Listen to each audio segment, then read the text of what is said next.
welcome in. Baseball After Dark, we're back. I see some talking in the chat here about last night's stream. That was for the longest one of the entire time we've been doing this so far. Right away, I got a joke from this morning. Adam, you look clean tonight. Thank you. I am clean. I showered and all of that. So thank you for that, Brendan. I appreciate the humor, of course. Oh, Jared, I clicked on your highlight here. Okay, we'll see what you come up with, big guy. You know, it's actually funny because originally I was trying to get Miles Davis music, and I was willing to pay for it, lots of things, and eventually I got ghosted over there, so that's unfortunate, but I think that would have been pretty dope. All right, where are we right now in this Yankees-Blue Jays game? Blue Jays leading 2-1, bottom 6, 2 outs. Stanton versus Rodriguez at the moment is kind of where we're at. As we welcome everybody here to Baseball and Coffee.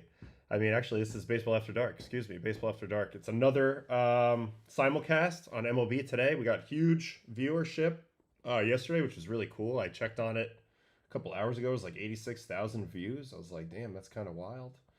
Maybe we can convince some of those people to come join our community full-time over on my page, but we'll see. Schlittler, dealing. He's done a good job today. 2 strikeouts only, but pitched really well. Stayed composed really, really well. On the Blue Jays side, they've mixed it up. It went Varlind, as we knew, then Fluharty, Dominguez, Lauer, Rodriguez. You read that Savage is actually available tonight, so they're going a little bit of a different direction than what we anticipated. I thought they might go Varlind, Lauer, and then if they were still tight, I thought they might have potentially went Gausman on 3 days rest, but that doesn't seem to be in the cards. So again, like there's more real variables that we don't know about how players are feeling, different things like that. Yeah, 86,000 views, 86K on the MLB side. If you go look at the live stream numbers over there. So that's pretty cool. Big shout out to MLB and everybody that's watching on their page, contributing to this awesome situation. So now it's 2 on and 2 outs as Big G, Giancarlo just drew a walk. So Jazz is now up. Career versus Yariel Rodriguez, 0 for 7, 3 Ks. That's where we're headed right now. Dodgers Phillies starting up as well. Still listed as a warm-up here, but that should be coming any minute. We had 2 games. Both were won by the team that was facing elimination this morning. Detroit, very unexpectedly, completely made me look like I don't know what I'm talking about. The offense comes alive, carries the Tigers to victory over the Mariners today, setting up a Game 5 in Seattle in a couple days with Skubal on the mound. So now Detroit all of a sudden has tilted this whole series sort of into the way that they needed it to have a shot to get to the ALCS. And they are 1 win away. And that's going to be a really good Game 5. And on the other side, the Cubs rode a pretty hectic first inning all the way to victory, 4-3. They hang on. Bullpen comes through. They do a good job. Yariel just got Jazz to ground out. So 9 outs to work with for the Yankee offense and 9 outs to get for the Blue Jays to get themselves their ticket punch to the ALCS. They could be the first team to clinch tonight if they can, get 9 more outs before the Yankees score. And on the Yankees side, Schiller's pitched this whole way so far. 6 innings, 7 hits, 2 runs, no walks, 2 strikeouts. 77 pitches. So is he going to keep going? Probably, huh? Only 77 pitches. They'll probably keep riding him. Or when do you turn to the bullpen and who do you turn to? This is interesting to see how this will be managed. Each of these decisions is critical. This is a tight game. Very tight at the moment.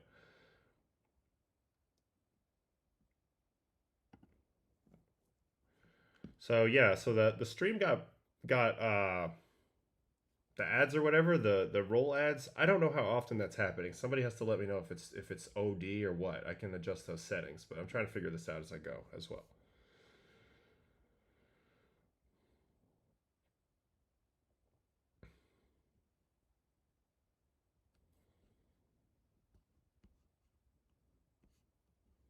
Jaden was trying to call for the Jazz homer here. It's going to be 1 for 8 with 3 Ks and a homer. That did not work out. He grounded out. Yari Rodriguez now pitching a back-to-back. So that's kind of where we're at right now. How should we get this started? Do we just want to stay glued in on this game in the meantime, or should we quickly look at a little bit of what happened in some of the earlier games?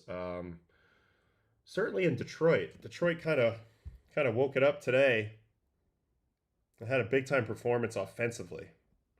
Home runs from Glaber, Riley Green, McKinstry, Dingler, and Jahmai Jones off the bench. Just a massive attack today offensively. 13 hits, all warranted with a 337 expected batting average. Bryce Miller on the Mariners side goes 4 1/3, 4 hits, 2 runs, no walks, 2 strikeouts. 55 pitches, but they pull them. And then these two relievers right here who have pitched in virtually every game, if not the entire thing. Gabe Spire and Edward Bizardo got touched up a little bit for 5 runs, and that's when the game kind of got away from them. On the other side, Mize was only trusted for 3 innings. We were wondering. Thought he looked pretty good in this game when I was watching. 3 innings, 2 hits, 1 run, 2 walks, 6 strikeouts. Holton again pitched. He did not look good. Finnegan, 2 more innings. So Detroit continues to do this. This is kind of what they have to do. Vest appeared in this game again. Melton with another 3 innings. But that's kind of the way it is. That's the way Detroit's going to have to do it. I don't think it's very sustainable in the longer series. So if Detroit's lucky enough to survive this one, I think that's kind of a layup for whoever wins this series between the Yankees and the Blue Jays. That's my current opinion on their pitching strategy. Yeah, Schoolball's going to have to carry them big time, but that's just sort of my opinion. So here it is. Schlittler is back out there for the top of the 7th. He's doing everything he can. He's pitched pretty well. He's not getting a lot of strikeouts, so big credit to the Blue Jays. And I didn't see the first inning very well. I should probably go look at that now, because I'm curious how the rally was early on in this Wago. And I did feel like this was going to be a big factor. What happened right off the rip in this game? Schlittler throws a lot of strikes. He establishes the fastball early. I thought the Blue Jay hitters would be aggressive. And from what I'm seeing right now on the side here, 2 pitches, 1 pitch, 3 pitches, 2 pitches, 2 pitches, 1 pitch for the first few batters. Looks like I'm dead on. Let's see if they were hunting fastballs. Started Springer with a fastball away. Fastball coming in, and he's all over it. So yeah, I mean, I figured you're facing Cam. You watch how he pitched the other day. He established the heater, and he kind of overwhelmed the Red Sox. The Red Sox had to raise their level to get to where he was with the fastball. And then from there, he was able to mix in the other pitches. In this game, I knew Toronto has a very high contact rate for a team, and they like fastballs. I felt like they were going to come out swinging, and that's definitely what it's looking like here. Here's a first pitch swing here, also on a fastball. So 3 pitches combined to the first 2 batters. And then Vlad, and this guy, they just can't seem to get him out. He actually takes all the way on the first pitch. He's probably the one guy that can expect to be pitched a little more carefully. Actually gets behind 0-2 right here. Let's look at this cutter from Cam. Man, it's 93-2, and this is the difference, just the extra velocity on the cutter makes it pretty special. All right, so 0-2, they're going to double up. And this is what Vlad has in his game that a lot of people don't have. A lot of great power hitters don't have. Just slashes it the other way.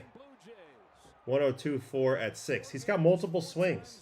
You see the swing where he pulls the changeup to left center, and he looks like this big uppercut, Steve Balboni, I swing out of my shoes and I try to hit a pull side home run every time type of hitter. But the reality is Vlad does a little bit more than that. Man, Ryan McMahon just ate shit. He caught it, but holy cow, that he slammed hard. Seems all right. So in the last week, he's flipped over a dugout, and now he face plants in the ground like Travis Pastrana or something. He does catch it though. Anyway, fear leads to anger.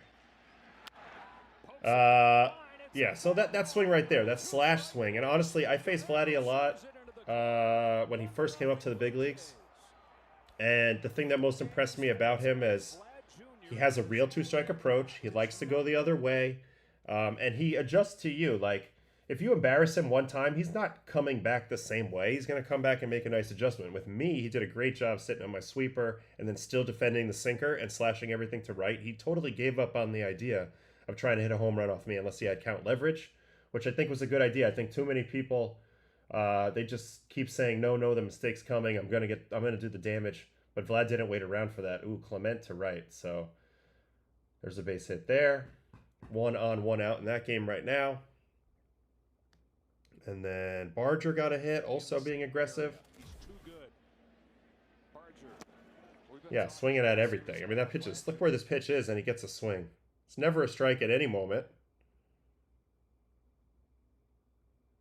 So, I called that they would be aggressive, and it definitely seems that way. Man, gets jammed, but gets it into play. That's one of those, I'm just a strong guy, so even when I hit it off the label, I can flip it out to the outfield. But this is extremely clutch, because he only gives up 1 run in this inning. So, again, it happens really fast, but he just stays committed to throwing strikes, believes in his stuff. I mean, that's a perfect backdoor 99-mile-an-hour sinker. Holy cow. I mean, it's like he gets better every time we watch him pitch. This pitch has got a ton of runs. 16.6 on it. It's basically 99. This pitch starts off the corner. It comes back to the corner. Look at this absolute dot right here. He wasn't doing this 3 starts ago. Now he is. Now he's going to double up, looking for the double play ball. But he ends up jamming him really nice. So it has a good effect because he gets the catcher pop out. Those are as good as strikeouts. Really nice play by Wells here. This was tricky. You got the on-deck circle over there. There could be some objects on there. I can't tell. You got the wall coming. The ball's spinning kind of weird. Yeah, he might have went eyes closed catch there, but he had a good sense of where he was. Good court awareness, if you will. And he makes a pretty clutch catch there. That was big. And that is proven to be big because that gave him a chance to get out of the inning with only 1 run. And again, it's a first pitch, so that's why the pitch count's so low. Toronto saw the strike-throwing ability of Schlittler, and they said, we have to swing our way into beating this guy. Oh, Jazz just made a crucial error. Would have been a double play. But instead, it's first and third, 1 out. Jimenez hit it right to Jazz. He got kind of handcuffed. So I'll show that in a minute. But, you know, the aggression, it's always a gambit as an offense.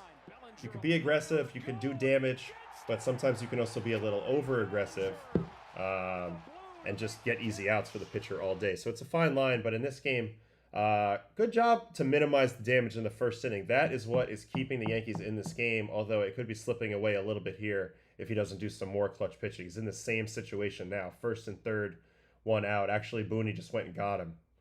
Man, he should have went through 7 there. That was a bad play. That ball really handcuffed Jazz. Let's just fast forward to that now. All right, so first of all, let's just see how hard it's hit. 88. Can't see anything from that angle. Yeah, you can kind of see it there. I mean, let's see the hops. It's a 1 or 2 hopper. It's kind of tailor-made. He didn't even hit it that hard. I guess he gets screened by the ump a little bit. I can see that. I can see that argument here. You know, got the umpire right here. Hold on. Where's my pen here? The umpire right here. So, I mean, a little bit. It goes right at the umpire. Kind of gets in his way a touch. But that is pretty tailor-made. I don't know. That's disappointing because that would have got them through 7. And now they're going to need some big-time pitching. I wonder who's coming in. Is Devin Williams coming in? Who's coming in for the Yankees right now? Yeah, Williams. We have him lit up here on the iPad, so it must be Williams. Anyway, that's intriguing. Here's how the Blue Jays got their other run. What inning was that in? Yeah, here it was. 5th inning. Ernie Clement, another very aggressive set of circumstances here. Putting the ball in play right away on the 0-1 cutter here. And Ernie Clement's had an unbelievable series. He just hitting low line drives, getting hits. And then Andres Jimenez with a 5-pitch at bat. So let's see what happens here. There's a missed bunt. Okay. Squares, pulls it back, swings away and fouls it off. Curveball. What's up, Mike? Appreciate you coming over, hanging out. You're streaming preseason games, or did the NBA season start? Do I not know that? All right, 1-2 count, fastball in play, no out. Let's see the mistake here. Yeah, Celtics preseason. You know what's crazy is he let this ball go. He thought he thought this was tailor-made. Look, he kind of pulls it back. And then Jazz is pulled over in the hole. So this is another ball that could have been a double play and saved a run. It's been some very small things. Very small things in this game.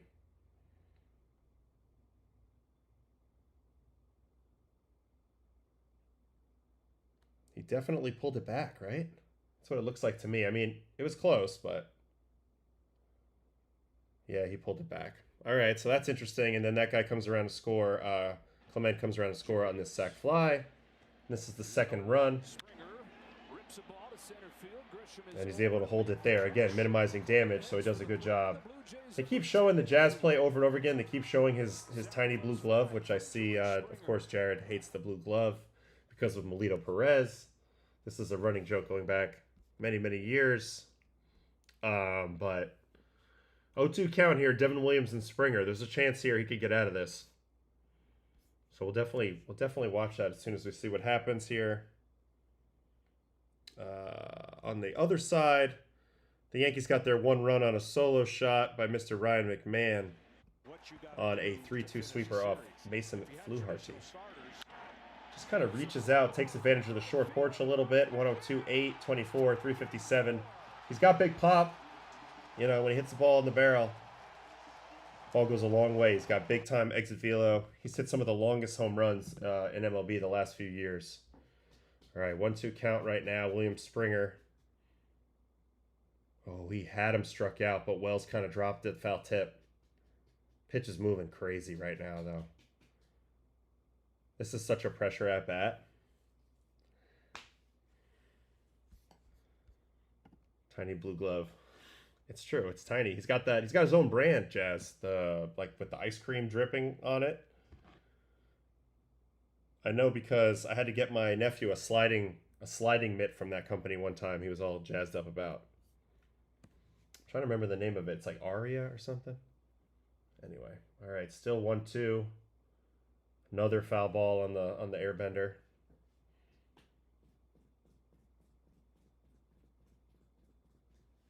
Anyway, this is pressure filled in the game right now. Very, very, very much so.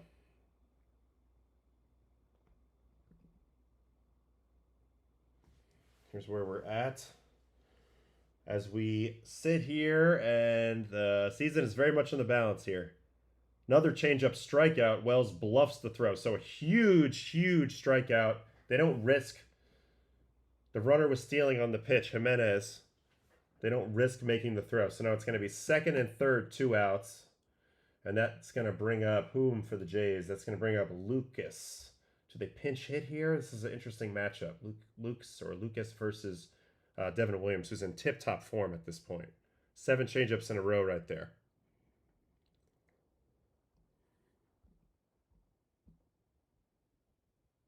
Here it is. We don't have broadcast, but you're going to see changeup, swing and miss. Changeup, swing and miss. And just note the induced verticals on this. -7.9. This one's -5.7. These are all freakish numbers. -3.3. -7. That's the one that I thought he could have maybe caught. Oh, man. Clutch hit on a fastball. It finally goes fastball. It's going to be a 2-run single, and now it's 4-1 Jays. So Lucas comes through big time there, extends the lead. 9 outs to get, and now it's a 3-run cushion. That was a big, big, big hit right here, and it's a fastball up in the zone. It's not a bad pitch. Well, let's just finish out this at-bat, and then I'll show you the pitches to Lucas here. Change up again, and then he finally gets him with this one. There's the steal where they don't throw. They let him get through. And then this is the 2 pitches to Lucas. Fastball, up, ball 1, and then kind of a similar one, 94-8, that he does a good job of getting on top of and serving into left center. Just over the reach of Volpe jumping high. And Toronto has the Yankees where they want them now. I do think that ground ball to Jazz looms super large. Also, the early ground ball in the game that Schlittler kind of let go, that if he fields it could have been a double play. They've played a good game, but not a perfect game, and that might not be enough. The Blue Jays put the ball in play, and I think that's the biggest thing. The Yankees tonight only have now 3 strikeouts, even with that last strikeout. So they're in the 7th inning with 2 outs, and they only have 3 strikeouts. I think that's a very good sign of how good the Blue Jays are at putting in play, and how that type of offense has manifested itself into some really difficult. It's just difficult to play them. Just like it's difficult to play the Brewers, right? Like, you're just not going to get a lot of empty at bats in the order. I'm just not.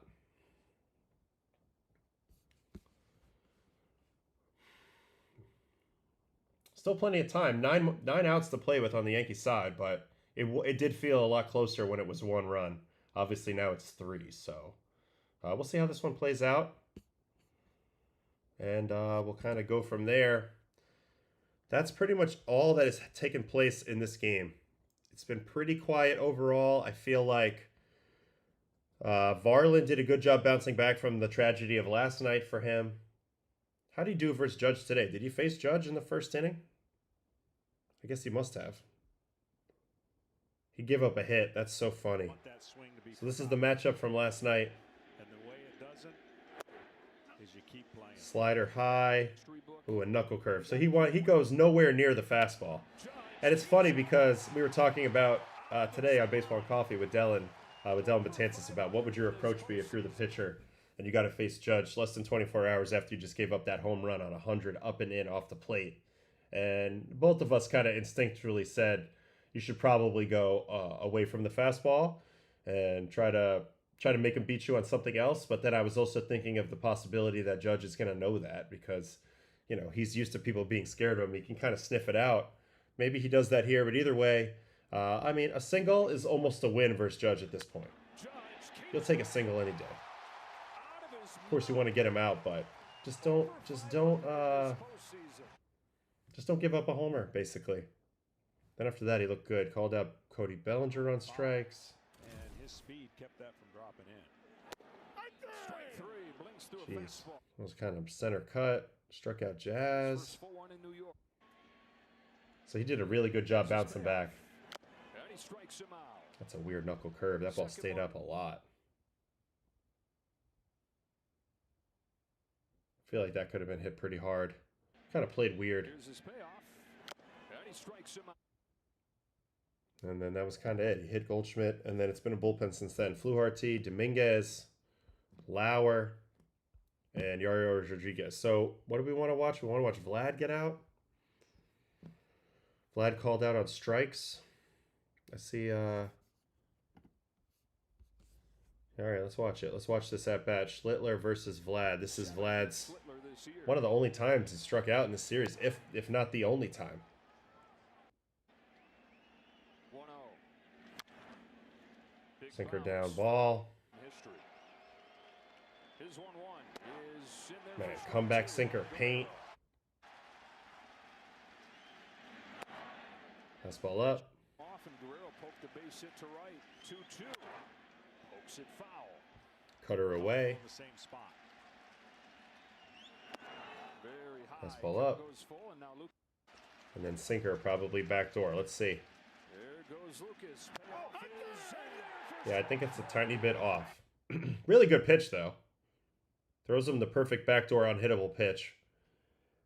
Yeah, I got that being a shade off the plate. That's what I got that being. Devin Williams still grinding through this inning, trying to put it to bed. All right. No, not that. Being a reliever at NYC is no joke. Not easy to do. Salute to Rivera and Diaz. That's facts. That's big facts. Mariano's the GOAT. It's not even close. His worst season is like a 3.15 or something like that. With like 40 saves. So the consistency is just abnormal. A lot of people play well for a little while, but to do it over a long period of time is incredible. Diaz also on the Mets side. He's been pretty damn consistent too. He's put up at least 3 super duper elite seasons with the Mets, if not 4. He's been there a while. So yeah, takes a special guy for sure. Man, good at bat right now by Barger. Just making Williams throw some more pitches. He's at 20 pitches now in this inning. I don't understand why so many hitters have become laissez-faire about strikeouts. If you put the ball in play with a good process, things can happen. Couldn't agree more, and that's, obviously I have a pitcher's perspective, and I just basically feel like it makes you a much tougher batter to face when I know that there's multiple versions of you. So like you can murder a pitch, you can sit on a pitch, you can drive me the other way, you can get me pull side, you can beat me up, you can beat me down. But especially when you alter your swing with 2 strikes, and you're basically like, I refuse to get anything let by me, and guys are good at doing that and just putting bat on ball, that can be excruciating to face in a big moment. So I think more hitters need to expand their mind to the possibility. This is so bright. Expand their mind to the possibility that you're allowed to have more than one swing. You can do it. You can have your A swing. You can have a B, C, D swing if you want. You're capable of it. So that's kind of the way I feel about it. Man, a nice comment there.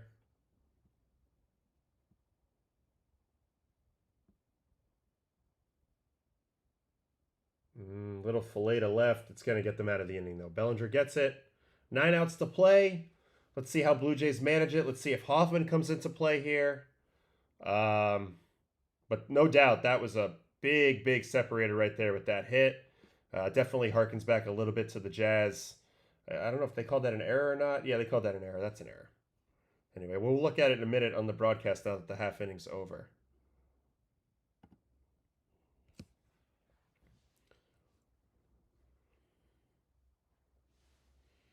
Yeah. There's some, Juan Soto, Judge, obviously, Shohei, Freddie Freeman. There's guys that are pure hitters with power that are out there. There are plenty of them, but they are a little more rare. They're a little more rare.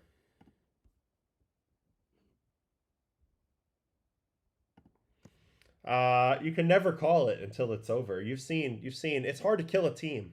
This is one thing that I can speak to a little bit as a relief pitcher. It's hard to kill a team. It's hard to end their season. There's an awful lot of fight.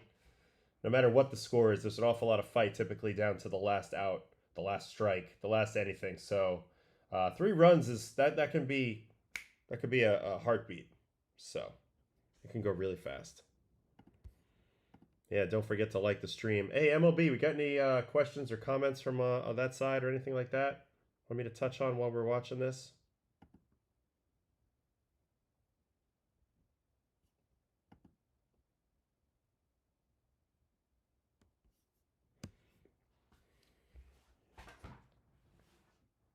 It ain't over till it's over. So we'll see. Looks like Yario Rodriguez is still listed as the current pitcher, so we'll see if that is the case as we jump in.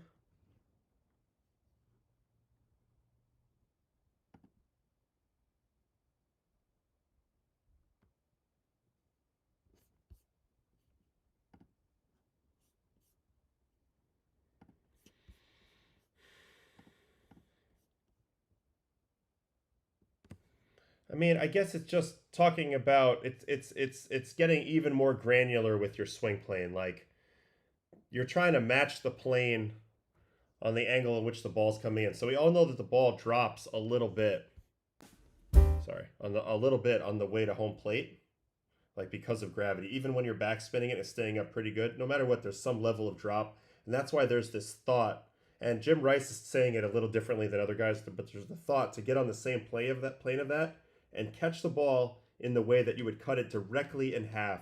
That's going to give you the best overall outcomes, because if you're a degree high, it's still a lone line drive. If you're a degree low, it might be a home run. If you're right on target, you're going to hit a nice crisp line drive, and that's kind of what you want. You want your spray angle to be very tight in the line drive to slightly launched and slightly down. It's the extremes of launch angle that gets you in trouble. Big high pop-ups and beating the ball on the ground. So you want to continue to spray the ball straight, and I think that's what Jim is referring to. It's very simple. It's just cut the ball in half with your bat. Pretend you have a samurai sword. Cut the ball. It's just a terminology. It's a way of thinking about it. That's what I would say there. We got an MLB thing. Someone just dropped this stat line in our chat, Ray strikeouts. 1950 Barrett, 28 homers, 12 strikeouts. Go look at Joe DiMaggio too. Like for the career, it's pretty close. Home runs for him versus his career strikeouts, which is kind of insane. Obviously, the level of pitching, you know, I'd be remiss if I didn't at least mention the obvious elephant in the room. The pitching's gotten a hell of a lot better. They prioritize strikeouts. They optimize for strikeouts. They go for strikeouts. You know, pitchers have more weapons than ever. They throw harder than ever. Organizations rinse and repeat the process of bring a guy up, let him throw 100. If it works, great. If not, bring the next guy up that throws 100. So there's always a level of nastier and nastier and nastier pitching that's just always coming on a conveyor belt, and the batters have to constantly problem solve that now. And that just wasn't the case back in the day when Yogi played. They were facing a lot of the same guys, and because there was no emphasis on velocity. You know, there's probably some velocity, but nothing like we see now. Like nobody's going to some remote place and training the entire offseason, throwing weighted balls into walls and running and, you know, PRing in the weight room every week and things like that. Nobody was doing that back then. They were just kind of going about their life and then playing baseball. So Bob Feller was one of the OG flamethrowers, though. I will say that. What did they call him? Man, he had a really cool name, I thought, at one point. Man, it's something to do with like a vehicle or something. Love you, babe.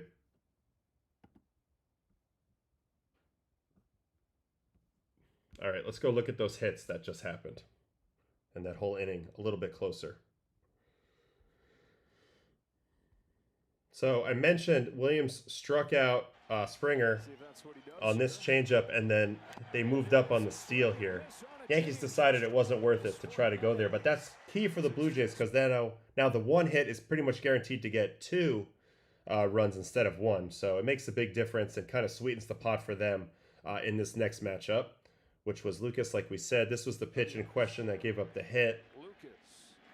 It's above the zone. I don't have necessarily a huge issue with the pitch location. It's generally safe. I will say his bat path was awfully flat there and choppy, which is kind of designed typically to hit the ball up in the zone. So I'd be curious to see what type of pitches this guy hits. Like, I haven't watched him a lot. Maybe this is actually against the scouting report. This was a good matchup and he should have went changeups. Now I'm curious to look at some of Lucas's data. But anyway, don't know yet, and that's a 2-run hit, and that was a big separator.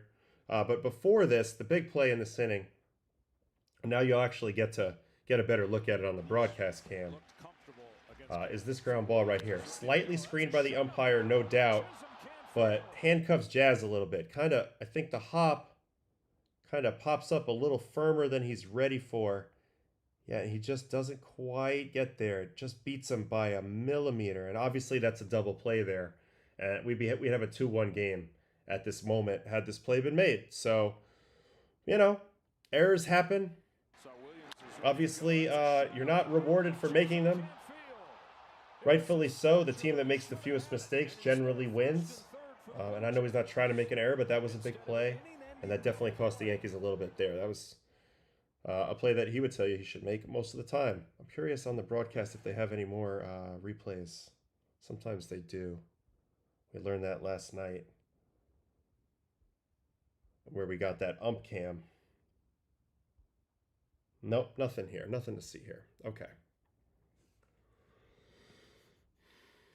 All right, let's go back to the live situation here. We'll reload that. And then I'll answer some questions in the chat.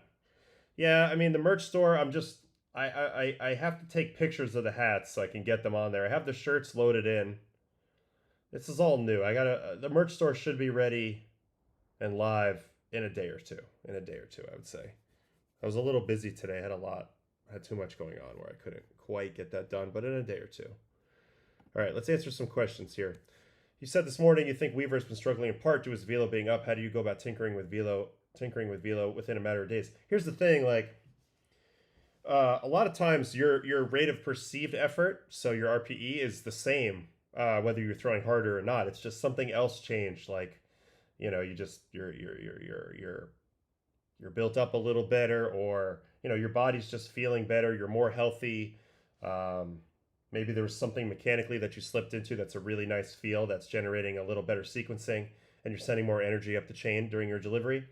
So these are all good things. Everybody wants to throw harder, but occasionally when it happens, like the adjustment that maybe you slipped into that allowed you to throw harder, that same adjustment causes you to struggle throwing it over the plate now. Like maybe you get a little extra rotational, which is what I'm seeing out of Weaver now, and his energy is shooting him a little bit more towards the third base dugout as opposed to driving towards the plate. Rotational energy is a big thing. Wells just put a charge into a ball. Warning track. Damn, that's awfully close. That would have made it 4-3. That would have made this game more fun. Doesn't quite get it. So again, though, like things can happen to kind of spike your velo a little bit throughout the season, and sometimes that same thing that you want to lean into because it's giving you the higher velo also takes away a little bit of your feeling of having your energy directed to your spot, and now your lanes are a little messed up and your timing's a little off. So that's what I think's going on with Weaver. I actually noticed it way back in the Minnesota series in the regular season. He came out throwing flames. He was like 97, 98 in that game, just pulling everything. And it makes sense. I've been in that spot before where all of a sudden you're like, throwing the hell out of it, but at the end of the day, I'm not getting the ball to where I want to. And in this day and age, the 1 extra mile an hour velocity is not going to cover up for lack of execution. So that's a little bit of what he's going through. Then on top of that, there's obviously the mental factor that creeps in when you start struggling as well, where you start to wonder, am I going to get outs when I go out there? And that's not a good place to be. Volpe faking a bunt here. It is Little in the game right now for the Jays. So Little is the current reliever they're trying to get through here. All right, let's see here. Yeah, Wells just missed that. I agree, David. I thought he hit that ball pretty good.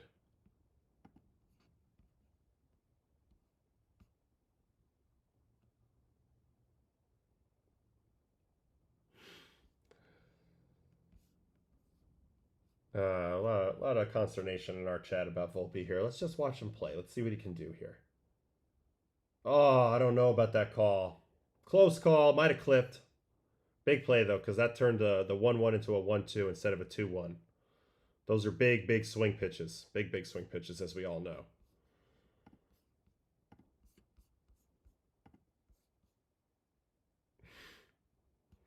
Oh, like this is on deck stuff.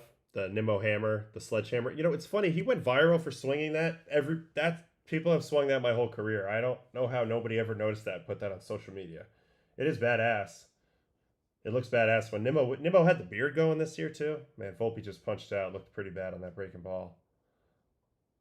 I see fans yelling. The vibes are not high. Maybe they can be rescued though. Looks like Ahmed Rosario is going to get a shot here from McMahon, and then you'll be back to the top of the order. So we'll see. Yeah, a lot of people definitely saw these strikeouts coming. I don't know. I thought he looked a little better early in the series.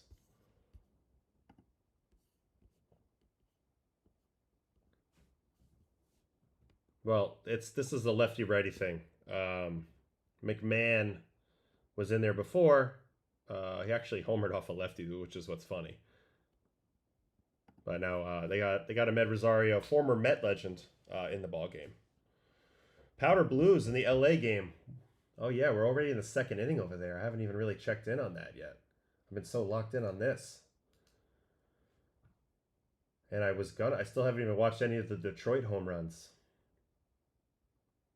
And there was some really interesting plays in the Cubs Brewers series.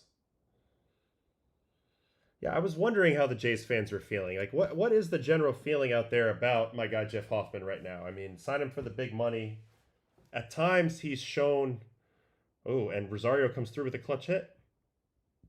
At times, Hoffman's flashed some really good ability this year. Like he's always had it. He had coming off 2 really good years.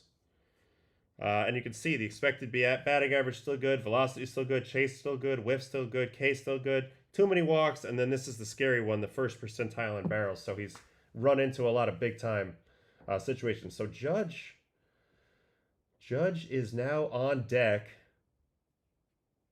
This is fascinating. What happens if Judge comes up in this spot and there's still a deficit? Do they walk in a run or something? That'll be fantastic. All right, so here is the here's what we got in my chat, at least, about Hoffman right now. I have faith in Hoffman if we're up by 3 runs at least. Well, then you're going to really need some clutch pitching right here at a Little. Grisham Little. This is a left-on-left matchup going on over on the Yankee game. It's just too juicy to move around. It does look like Nola so far has looked pretty good in this game, huh? He's facing Pajes right now. 2 outs, nobody on in the bottom of the 2nd.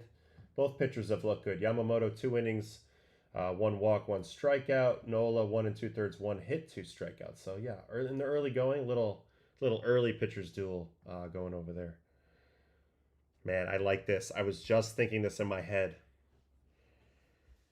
You Savage come in to close it out if they have like a close game going into the 9th. Well, is that a possibility? Man, what a legend you would be if you throw a 5 no-hit inning start and then you also get the division series clinching save. Jimenez just catches the ball in foul territory. So Grisham does get out, and now they get the luxury of facing Judge to lead off the inning. So man, we were robbed of the drama of bases loaded, 2 outs, Aaron Judge up there. But we'll see. We'll see what happens here. Is there a chance they go elsewhere besides Hoffman? They need 6 more outs to go. How are the Jays going to get him? Judge is getting walked with nobody on. That doesn't make sense. Manager said he's willing to bring in Savage tonight. Yeah, I saw that. That'll be interesting to see if they actually do that or if they go that direction. I don't know.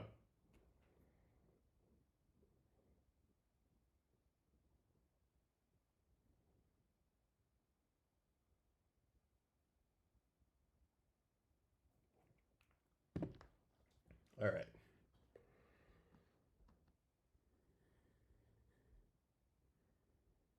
Walk, fly out, strike out. Here's the finishing pitch to Volpe. Well, here's the pitch, the called strike that set a lot of stuff up. This backdoor cutter that I thought was away live. Looked like it might have nicked the corner. And then he undresses him with this breaking ball. Knuckle curve. This was filthy. I have to say, this was a filthy pitch. You know, he's got the cutter, so it's already kind of headed that direction. And then, hold on. Like, if you're throwing a cutter, and it's already kind of headed this direction naturally anyway, that kind of helps hide the curveball because it's got to go this way a little bit before going down. And instead of it being like more this way and then one pitch deviates, like they both kind of come off that same line. And then this one drops off, and that's what we just saw on this pitch to Volpe. So honestly, I give a lot of credit to the pitch. That's filthy. Got to do better, obviously, but that was filthy. And then this was the pitch, the 1-1 pitch that ends up getting popped up. Again, it's that cutter. And he just kind of slices off it, kind of hoping it goes foul. Doesn't quite kind of get foul. And so now that gets the Blue Jays within 6 outs now. Let's see here.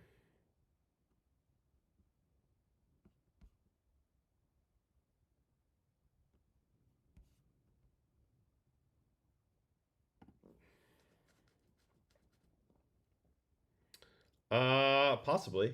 I have to talk to them, but I mean, I'm sure they're pretty open to a lot of things. So we'll see. That'd be fun. All right. So it's going to be who's coming out pitching for the Yankees. So Williams is done. So it looks like it's going to be Doval. So Doval's going to come in and try to keep it at 3. And every out's huge here, even on this side. These are big outs. You're not going to be able to come back from probably more than 3 at this point. So you got to keep going. Got to keep going. My postseason appearances breakdown. Gosh, that would be sad to watch. Kidding me? There's a couple good ones, but yeah, there's a lot of pain. A lot of postseason pain. Are they taking Nola out? It looked like Rob Thompson just said something to him after 2 innings. Yeah, and then looks like Ranger Suarez. Is this part of their plan? Nola kind of like a mini opener, and then they're going to go to Ranger? Interesting in the Dodger game.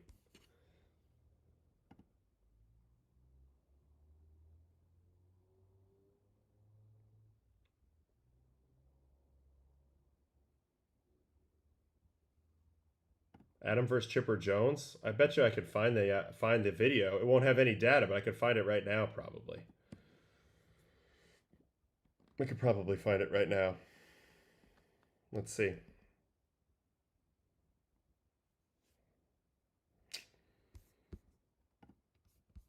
Timeout.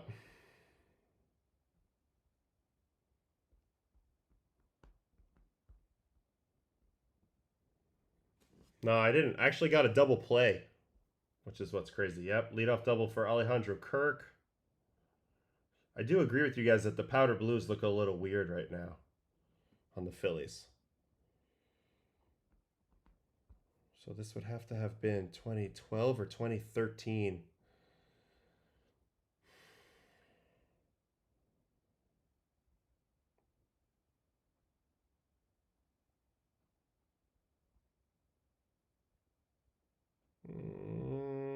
I'm going to guess 2012 first.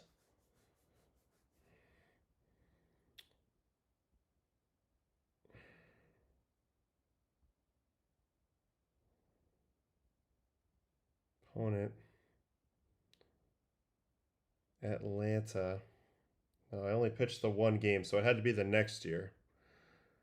2013. Opponent. Yeah, it's got to be this game.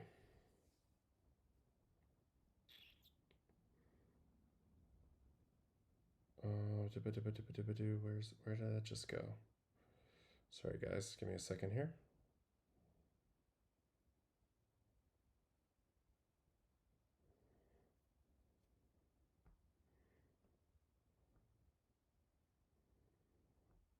Pitcher, Adam Ottavino. Where is it? Freddie Freeman, Evan Gaddis, Brian McCann, Chris Johnson, Dan Ugla. This is not it. Oh, no. Yorvit, Tori Alba, Justin Hayward, Mike Minor, Angelton Simmons, Chris Johnson, Brian McCann.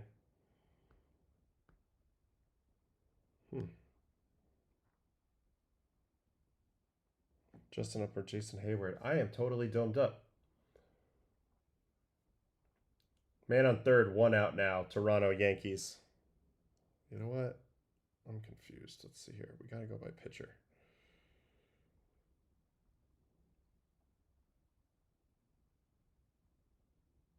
So it's not this game. It's definitely not this game.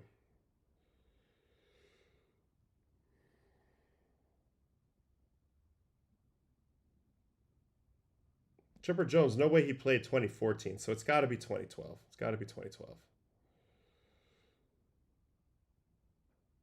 But I thought I pitched more than one game against Atlanta this year, which is what's weird. Oh, at Atlanta. Here we go. 9-5-12. Play-by-play. Pitcher, Ottavino. Chipper Jones, here it is.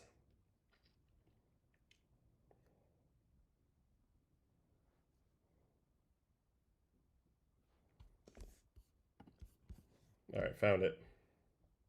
Here we go. Little handcuff. LeMahieu hooks me up, throws it to Josh Rutledge. Over to Jordan Pacheco. Sick double play right there. Anyway, that was the challenge, was to find that, and we did. Back to Blue Jays Yankees. Now it's 5-1, so something just happened. I'm sorry. I'm totally slow on this today. Duvall double. This was Kirk.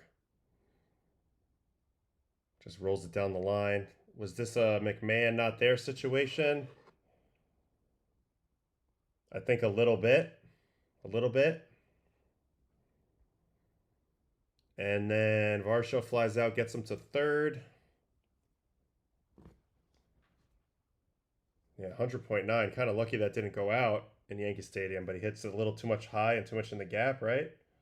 How deep is Judgy here? Warning track, pretty deep. So that's an easy tag up. That gets him to third.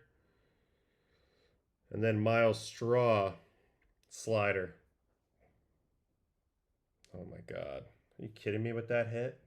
Dead fish swing, 64 miles an hour, dead fish swing. 5-1 now. Ooh, and then Ernie Clement just got absolutely dosed in the back of the head / neck. Duvall, I don't think meant to do it, but that thing came up and in. crazy scary. Clement doesn't like it. I'm sure the Blue Jays don't like it. I don't know if that was on purpose, though. This guy has been very, very, very, very wild in his career. Here's the swing the swing I was talking about from Miles Straw. Are you kidding me with this swing? That's the most doinky swing I've ever seen. But now it's 5-1. Here's the hit by pitch. This is scary, folks. Slide step, trying to be quick, and his arm is a day and a half late. First of all, they set up away. They don't even set up in here. And look, his energy is literally in the freaking dugout here. And then the ball just shoots this way. Oh, poor Ernie Clement. Oh, home run, Tommy Edman, 1-0 Dodgers. So they bring in Ranger Suarez, and it immediately backfires? Is that what just happened? My God. Yeah, Duvall almost freaking killed him right there. This is from the Dodger game. Tommy Tanks. Let's see it. Philly and LA. The second they make the pitching change. It's unbelievable. Nola goes 2 innings. Suarez comes in. First freaking pitch. We don't even have the angle yet. Come on. We're already into the next batter. We should have the angle now. The next batter's out. This will take a second. Tommy Edman is a nightmare for the NL East in the playoffs. I mean, he was a nightmare for us last year, I'll tell you that. Man, no angle on this video. They don't even have video on the home run. That's crazy. We're going to have to come back to that.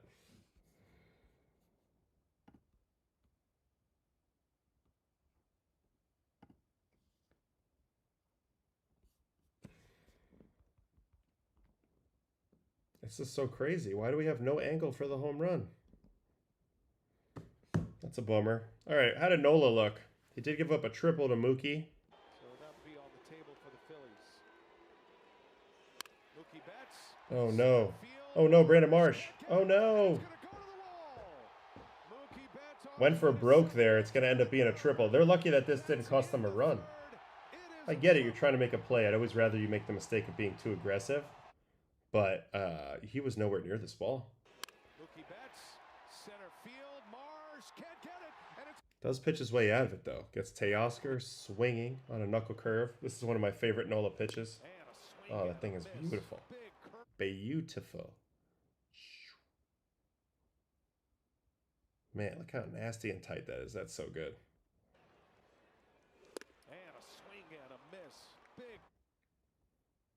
And then this was a big one. Will Smith called out on strikes. Also on a knuckle curve. 3-2.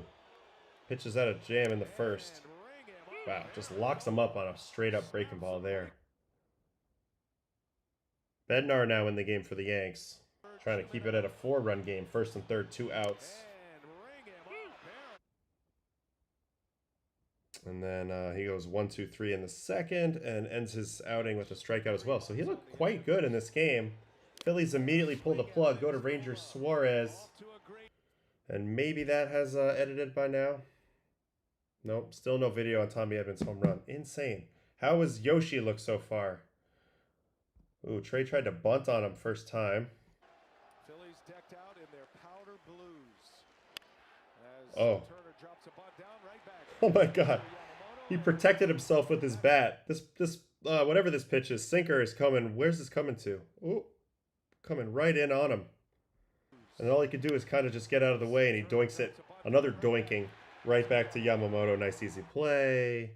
1 out. Here is Mr. Schwarber, who is 0 for the series. Perfect location on that cutter. Like, I don't love cutters when you have to throw them for strikes right on left, but if you can get it to this location consistently, which is where he does, I mean, that's outstanding. Not going to do much with that. Rolls it over at 80 miles an hour. That's a 3-1. Then there's a Harper walk, a Bohm line out. 2 outs and an 0-2 count on Alec Bohm. Pretty good swing there. Just not quite enough. 102 at 22. Pajes takes care of it. Second inning. Marsh ground out. Brandon Marsh starts this second inning. Splitter. Muncy fires it over. Nice play. JT's going to be the strikeout victim on a cutter. Interesting. That's like more of a slider. This is nasty. Holy cow, this ball drops straight down. What's the situation on this? So it still goes negative 8.2. It just shows you this camera angle. Kind of hard to see as much left as this ball actually had. Doesn't look on video like it goes left a lot. Would you guys agree with that?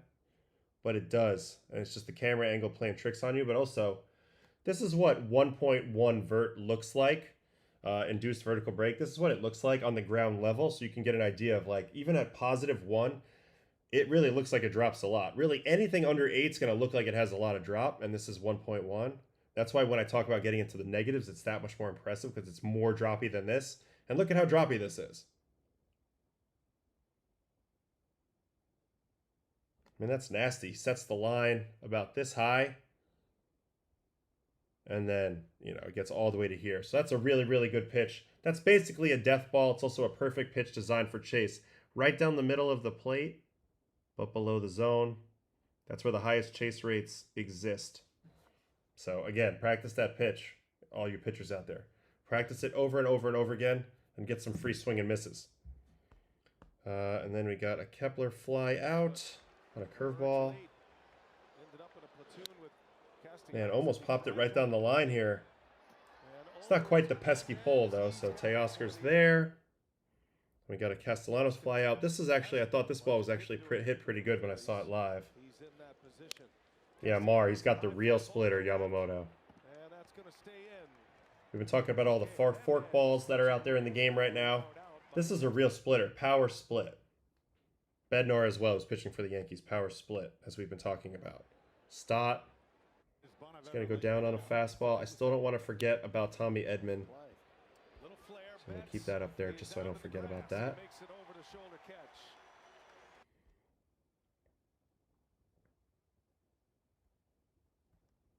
Nice pitch there. And then Trey Turner ground out. Getting a lot of outs with the cutter this game, which is kind of a new thing for him. Man, look at Mookie making plays. He's really transitioned well to the shortstop position this year. Wasn't as good last year, but you can't put anything past this guy. Look at how he attacks this ball. He's got Trey Turner running. That's really, really nice. Really, really nice play. All right. Now, do we have video yet of Tommy Edman? Can you tell me we have video of Tommy Edman yet? This is absurd. The video doesn't exist. Tommy Edman's home run doesn't exist. Maybe it will later, but right now, we're out of luck. We're shit out of luck. All right, I'm going to forget about that now then. Let me get rid of that comment.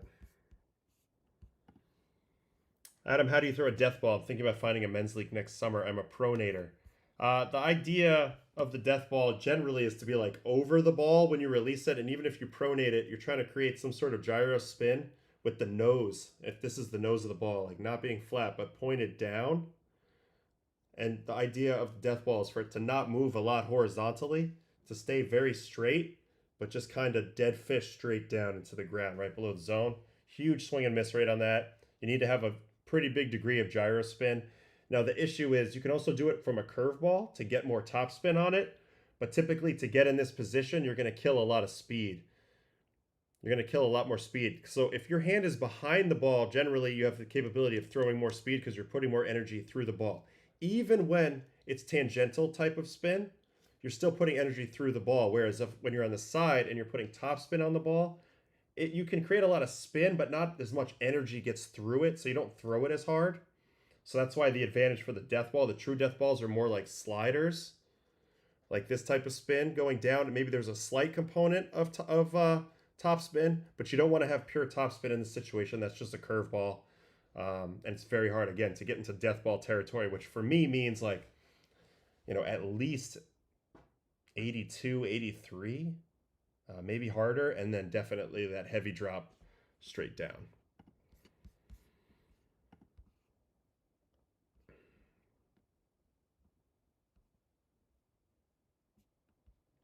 Yeah, definitely planning on talking to him about some of the stuff he talks to Mookie about. Did somebody just hit a home run 1,000 feet out of the ballpark? Yes. Schwarber did. He finally connected. This ball just went almost out of Dodger Stadium. 117.2 at 455. That was a ball to Judge. I didn't see. Is this going to be Judge's last at bat of the season, and he goes down on a bad call? Dude, timeout. We're not going to get the video right away, but you have to see how hard this ball's hit. Look how hard this ball's hit. 117.2 at 29 for 455. And it goes over everything.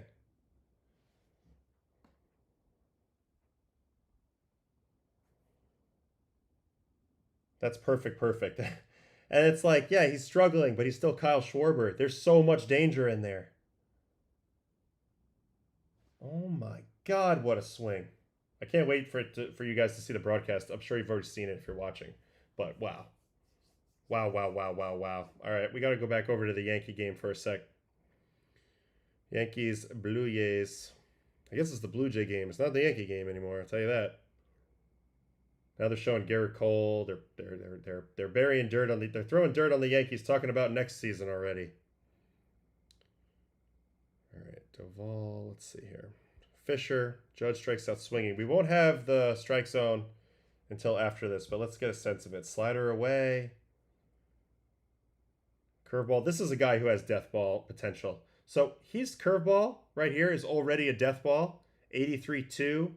-15 IVB, but he also has a slider version, 89. This is a true death ball here, right around 0-0 on the break chart, -1.1, -0.5, and with the high release, getting the gyro spin going straight down at 88, 89. That's what Fisher kind of brings to the table.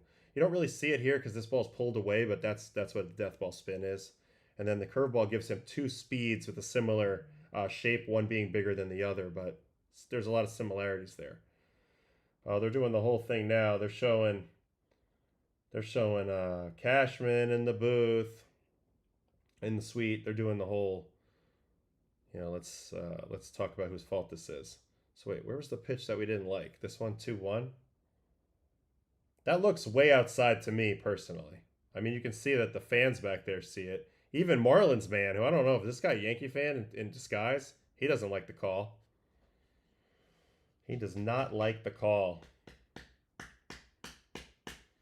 All right, let's go and check up on that stat right here that Spectre wants me to see. How many whiffs Mr. Yamamoto currently has. At the moment, he's got 5 whiffs and 20 swings for 25% whiff. 3 on the 4-seam, 2 on the cutter. So far, none on the curveball or splitter, which is a little odd. Big rally coming here. Harper gets on, and then and now he's going to score on the ball going into the stand. So the Phillies, for the first time, showing some signs of life in this series offensively, and they're doing it against, I think, the Dodgers' best pitcher, in my opinion. But there's Yoshi so far. That's the rundown. What just happened here?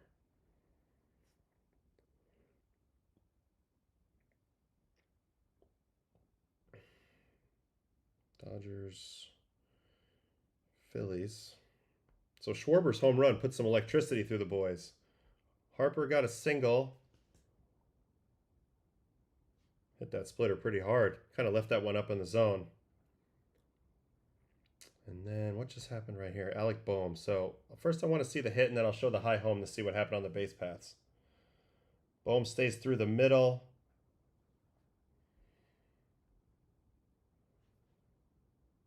Man, hits it right in that spot where nobody is. Wonder if Edman could have went for that. They try to hose him at third, and it kicks away. Not only does it kick away, it kicks away all the way into the dugout. So now Harper gets to trot home with another run for the Phillies. Where was Yoshi this whole time? Was he not backing up? He waits a little while. Yeah, he heads over there, but this ball kicked out pretty quick, and he wasn't able to stop it. So, that could have been something. But yeah, Philly's showing some signs of life all of a sudden at the moment versus Yama. There's also just a sac fly that the Phillies just scored another run on. JT just hit a double. So this is a nice inning for the Phillies. This is a sac fly by Marsh. 94-mile-an-hour exit velo away with a man on third. Going to the split, trying to get the swing and miss or the ground ball, but he gets it elevated anyway.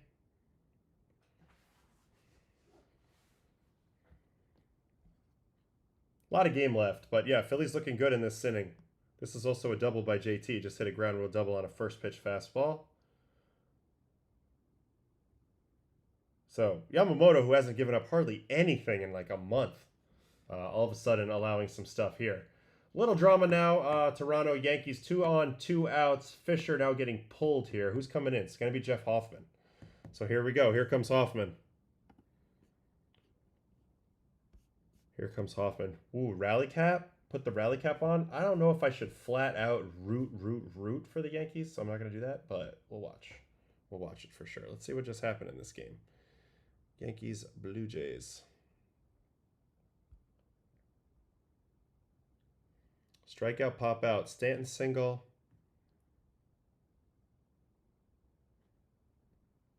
And Jazz walk. 8-pitch walk. That's good. They need base runners in this spot if you're going to come back. So who's up? Who's coming up here for the Yanks? After Jazz, it is... Looks like it's going to be Rice pinch hitting? Or is it going to be... yeah, it looks like it's going to be Rice.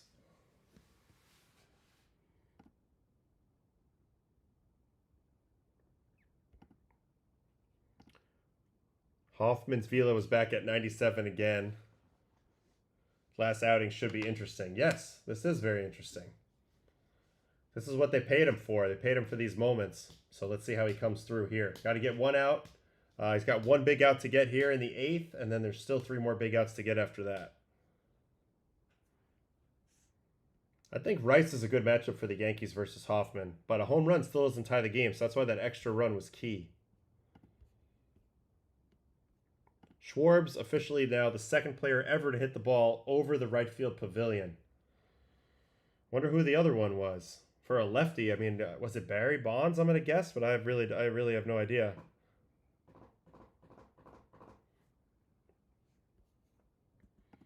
Gosman and Yosavage are in the pen. Haven't gotten up, though, as far as I'm aware. Yeah, it'd be interesting to see if any of those guys get any of these last 4 outs for the Blue Jays. If they pull that trigger, they pull that lever.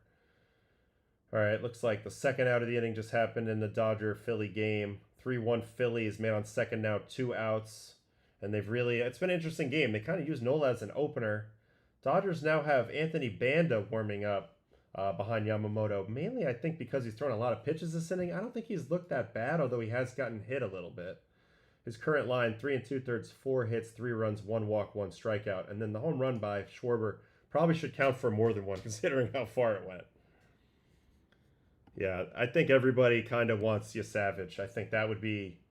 It would just be very cool and legendary if he came in this game. And also, if he were to like come in and lose it, it would also be insanely notable as well. So just good TV. That's what I'm here. That's what I'm interested. That's what I'm interested in. All right, Hoffman's in there. There was a first pitch splitter to Rice. Splitter. They're just throwing every time. If anybody's got a splitter, even if you don't, just make one up and throw it to Ben Rice. That's the strategy, I think, versus Ben Rice right now. Also from the chat, 8th J pitcher, and there are only 12 on the roster. Is that the case? Yeah, in today's game, they have gone with, holy cow, Varlind, Fluherty, Dominguez, Lauer, Rodriguez, Little, Fisher, Hoffman. It looks like a spring training box score. Look at this box score. Look at this box score right now. Look at that. Look at that on the Blue Jays side. That's great. 1-0 count, first and second, Rice, Hoffman. That's what we're tracking right now.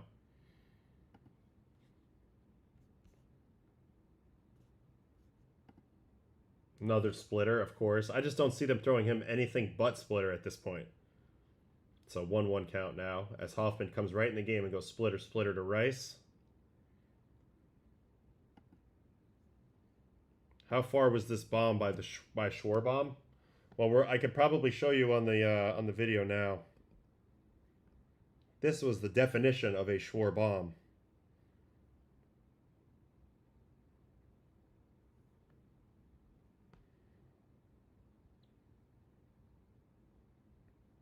Ugh. Still don't have the broadcast, but look, 455 estimated. Yamamoto had actually a pretty good reaction to this. Wonder what word he said there. I wonder what it meant. I would love to know what the Japanese people yell.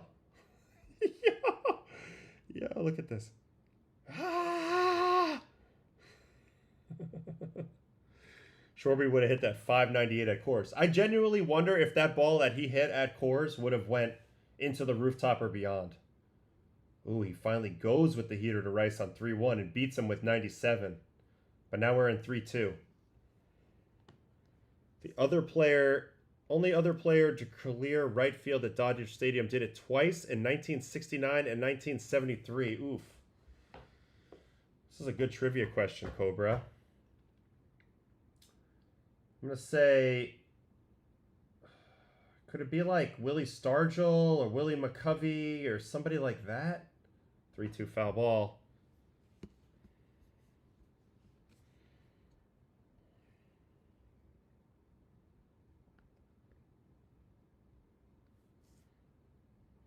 This is where we're currently at. This game is super locked in.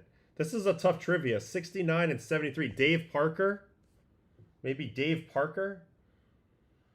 What am I throwing here? I'm throwing a splitter here.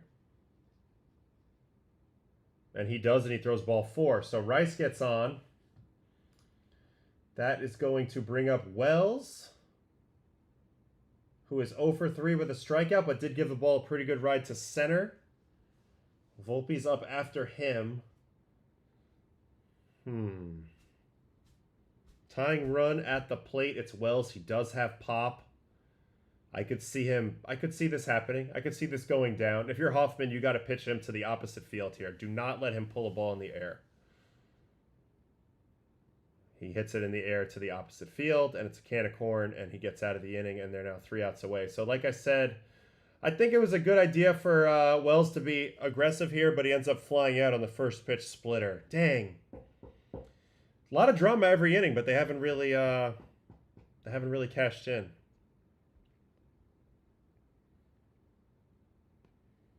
So Hoffman gets a big out there. Let's see what they do in the 9th. Can they use yet another pitcher? Can they use a 9th pitcher today? 9 pitchers would be wild in a win. Here's the pitch in question. This was the splitter. Just not a great pitch to drive ultimately. So he probably would have been best laying off it, but he doesn't get a lot into this swing. And so it ends up just being kind of an easy out.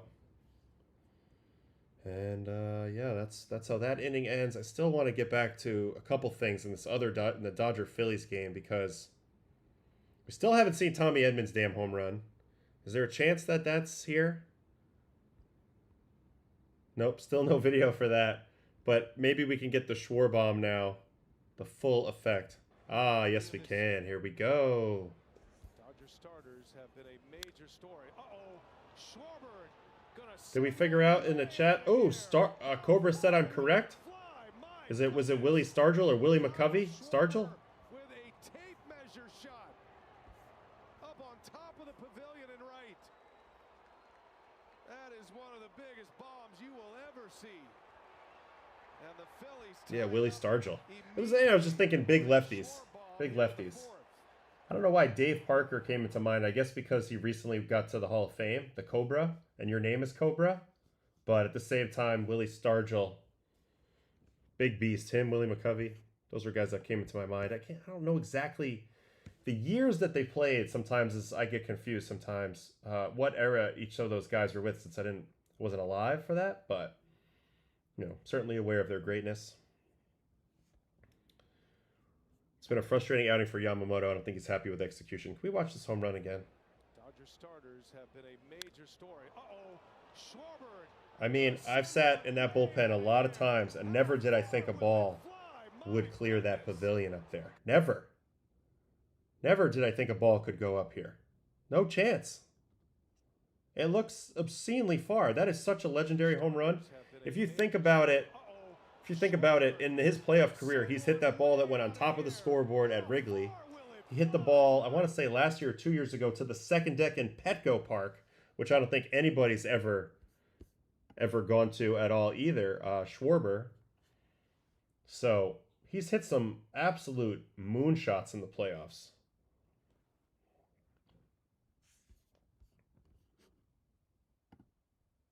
A lot of Yankees fans leaving. Even though I'm a Jays fan, I wouldn't assume it's over yet. You can't assume it yet, but I get it.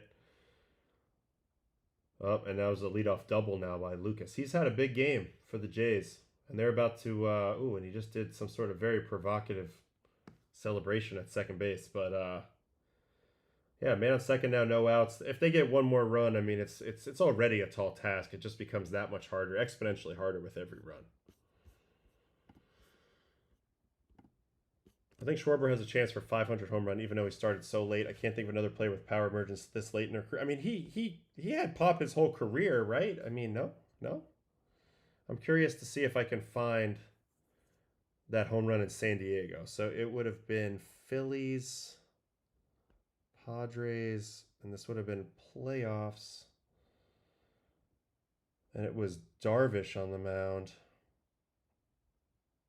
Yeah, it's probably this game. Nope, 3 walks. We're close, though. Phillies, Padres again. Let's try that again.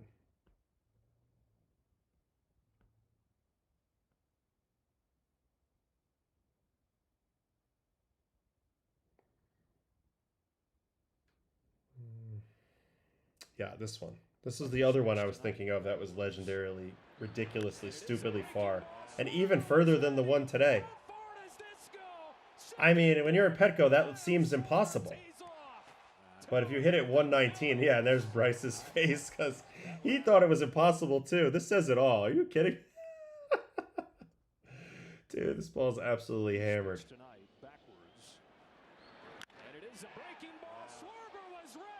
Oh my God.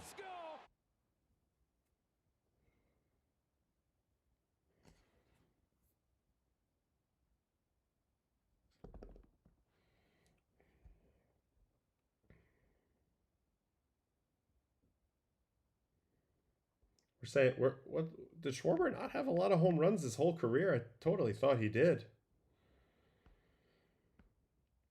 16, 0, 30, 26, 38, 11, 32, 25, 7, and then, yeah, 46, 47, 38, 56. All right, so the last 4 years, yes, it's cranked way up. So good credit there. Credit there for what you guys said. Late in the career. Good comment, David. You're 100% right. Nathan Lucas, 10 years in the minor leagues guy. That's much respect to that. That's love of the game right there. Hard to keep going after so many years riding the buses and not getting that reward. But it's great that he stuck it out. Now he's getting his big moment. Yankee Stadium. Baseball's beautiful like that sometimes.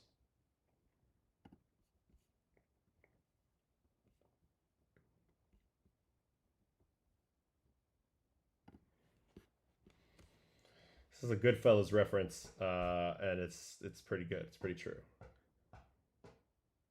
So, man, another hit now. So the Dodgers are punching back a little bit with 2 outs in their inning. Bednar are trying to grind through this 9th. He's 15 pitches in. They've asked a lot of all their relief pitchers in this series. Ultimately today, though, you got to give credit to the cavalcade of relievers for the Blue Jays that have come in and done a good job. This is where I thought the Yankees had the advantage in this game. Schlittler did a good job. Couple close plays made this game what it is now, this Blue Jays game. The scout who signed Schwarber literally compared him to Babe Ruth in his report. He had pop. Yeah, I mean, he definitely obviously had pop. But it's interesting to see how much better he's gotten at hitting the home runs. Also, a little note on this Dodger game. Dodger-Phillies game. Yamamoto not give up more than 4 hits in 8 consecutive starts. And the Phillies got 4 hits in a row in the 4th inning. That's baseball for you. It'll turn on you in 2 seconds.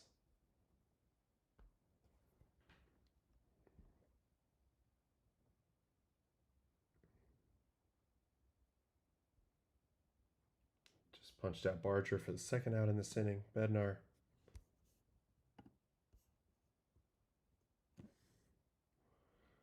It's a pretty good curveball here, huh? Addison, I think, decided to swing before the pitch came, though. So that happens sometimes.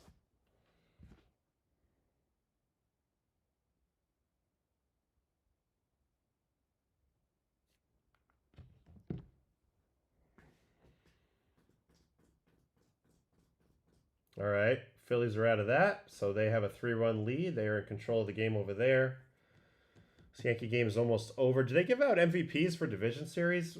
No, right? Just LCS, just League Championship Series and World Series, right? Because it would have probably been it would have probably have been Vlad, I guess, for the Jays if this is the case, or I guess I don't know. Yeah, that makes sense to me.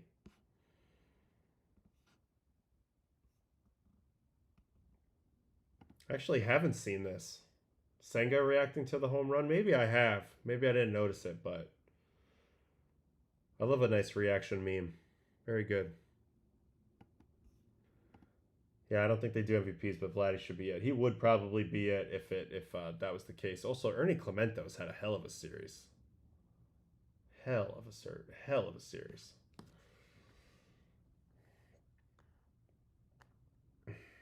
Man, we've done zero talking about the first two games. As soon as this game's over, I'm going to go through those games, and then we'll recheck in on the Dodgers after that. But Dodgers Phillies after that, because got to get in on the others. And it's nice that looks like the Yankees are on the brink of getting eliminated here, but there is going to be more baseball in those other series. Seattle, Detroit, as well as Cubs, Milwaukee will continue. So that's interesting and fun. Like, we want to have as much baseball as we can, especially me. Ooh, Bednar punches out Kirk. So that gets them to the 9th. They are right there. It is a it is tight. It is tight, tight, tight. They're going to have a huge rally here. Do they keep Hoffman in for the 4 outs, or do they have somebody else coming in?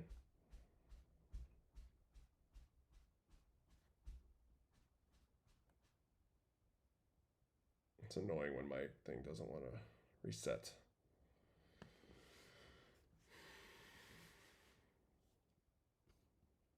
6-run 9th, anyone? Anybody interested in that? That would be epic. Unlikely, but epic. It would be badass if Savage or Gosman came in to close it out, but I don't think they're going to necessarily do that. Maybe if Hoffman got in trouble, you could see somebody riding on their horse. Apparently, Yankee fans are hoping that Hoffman stays in. Look up Senga home run reaction comedy gold. All right, we can do that real quick.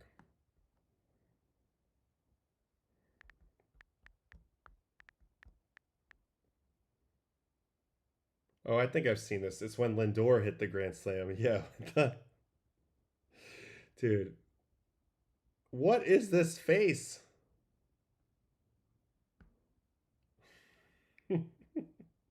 Is there a full video of this?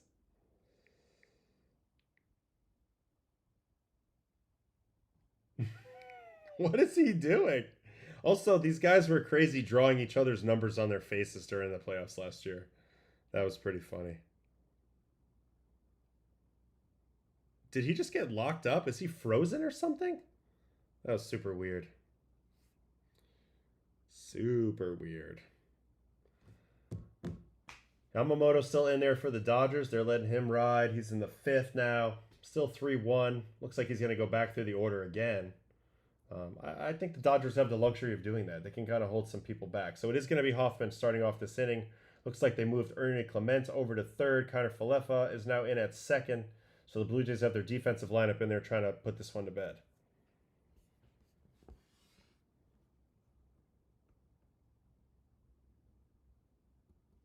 I don't think I would have pulled Yamamoto either. I think I would have left him in, honestly.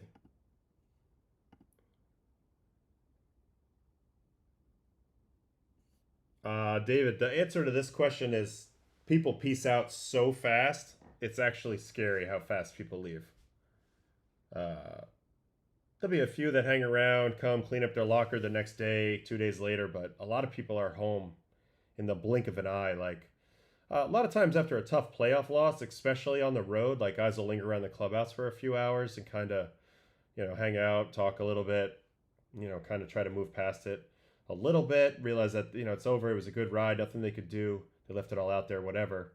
But after that, it's like people go their separate ways so fast. There's people that are literally saying bye at that point, like, well, I'll see you next year. It's like crazy. So no dinners or anything like that at that point. People just kind of scatter. It's actually really eerie and kind of sad, just the way it kind of ends so quickly. You're all together for so long, and then it's gone. It's over. The moment's gone really fast.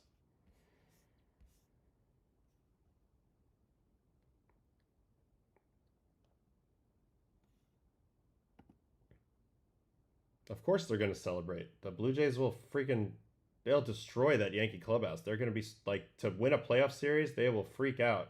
All right, so a leadoff hit though. Jason Dominguez got the at-bat here and lasers it in the gap, so Yankees at least have the leadoff hitter on in the ninth, and we'll see what happens from there. I don't know why this isn't live. Why is this not live? It's so freaking annoying. Why is my TV faster than anything else?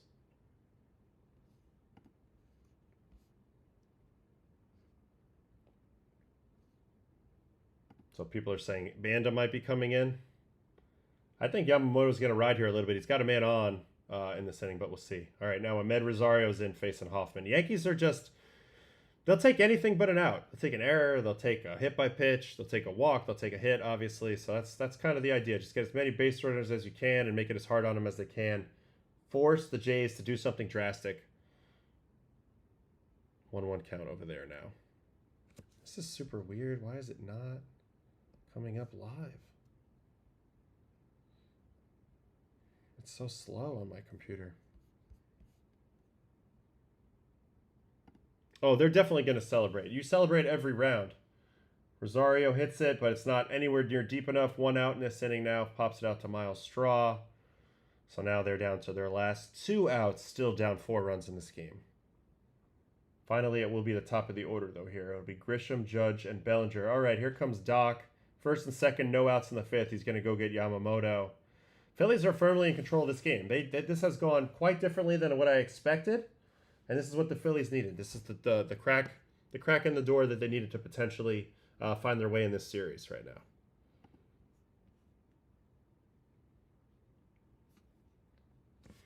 Yeah, Banda's in the game. Yamamoto ended up with what kind of total outing? I feel like this was a very surprising outing out of him, ultimately. At the when it's all said and done in this game. Very surprising Yamamoto outing. Box score, final line, 4 innings, 6 hits, 4+ innings, I should say. 6 hits, 3 runs, 1 walk, 2 strikeouts, and a homer. The homer really started everything. Before that, he was cruising. And then, no doubt, something about that Schwarber home run definitely got the Phillies going again, for sure. Player breakdown. Yeah, the whiff rate started to deteriorate a little bit. Ended up at 25% whiff.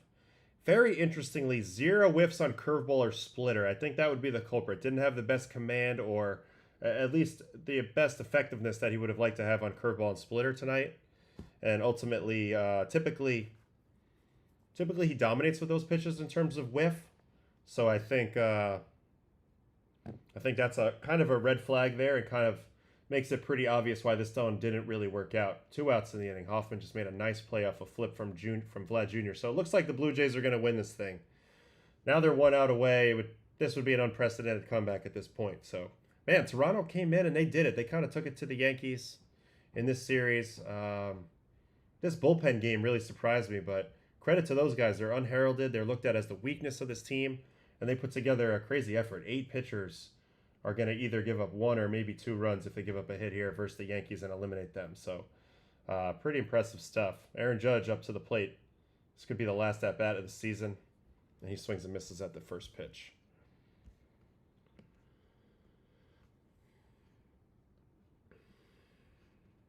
Is beer, champagne league mandated? I always thought it was a sponsorship angle. I mean, it's always there. It's not something you think about as a player, but it's always there. The champagne, the beer, all that stuff. There's a lot of different ways to celebrate. I do think the celebrations get increasingly more unhinged the longer you make it into the playoffs. The Yankees down to their last strike now. They get more and more unhinged the longer you go, but there's always an element of that. But if you know you have more games to play, the drinking, there's not a lot of drinking of it. It's mostly just spraying it around and a lot of horseplay, and then that's about it.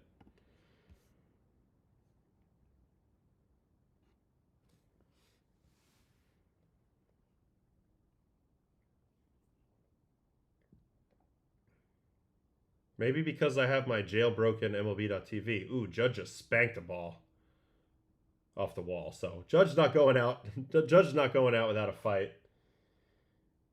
He ends up just staying at first because he knows he needs base runners. But now it's 5-2. They need one more guy to get on to get the tying run to the plate. It's going to be Bellinger and then Stanton. So this game's not fully over yet. Still one more out to get. Jeff Hoffman, of course, looking to bend but not break here. Ooh, aggressive Phillies just double stole on Banda now. So they have second and third. They have second and third with no outs in their inning. So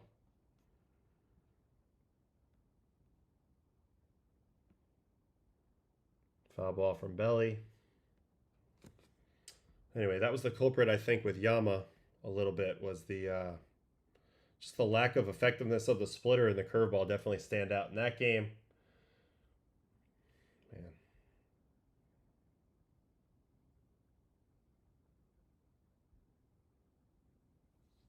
This is the action of the ninth inning so far in this game. Dominguez hit a splitter for a double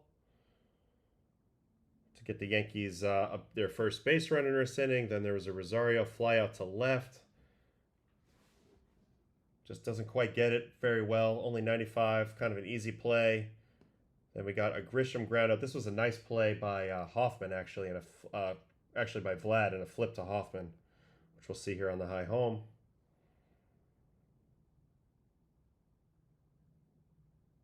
Yep, so that's out number 2. And then Judge just absolutely murdered a ball off the wall at 114 at 20 to keep it alive. But 1-2 count to Belly here. Looks like this is about to probably end right here. And yep, strikes him out with a splitter. Blue Jays take care of the Yankees, and another Yankee season ends in disappointment, but a huge win for the Blue Jays. They go to the ALCS. And now they are the only team remaining from the AL East. It was a pretty tight race the whole way. The Blue Jays separated themselves at the very end of the year. And yeah, the celebration is on. They are definitely hyped up. Another disappointing ending of the year for the Yanks, of course. But Toronto's been an impressive team. Got to give them a lot of credit. Big time stuff. This was the final strike right here. Bellinger from Hoffman. Splitter away. Chases it off the plate. Hoffman, I'm not really in love with the fact that he's busy screaming at the Yankee dugout here. You should really be more screaming at your own dugout and excited for you guys because this game's over and the season's over. But, that's Jeff, so that makes sense. And that's 3 outs. Yeah, I know you guys saw it.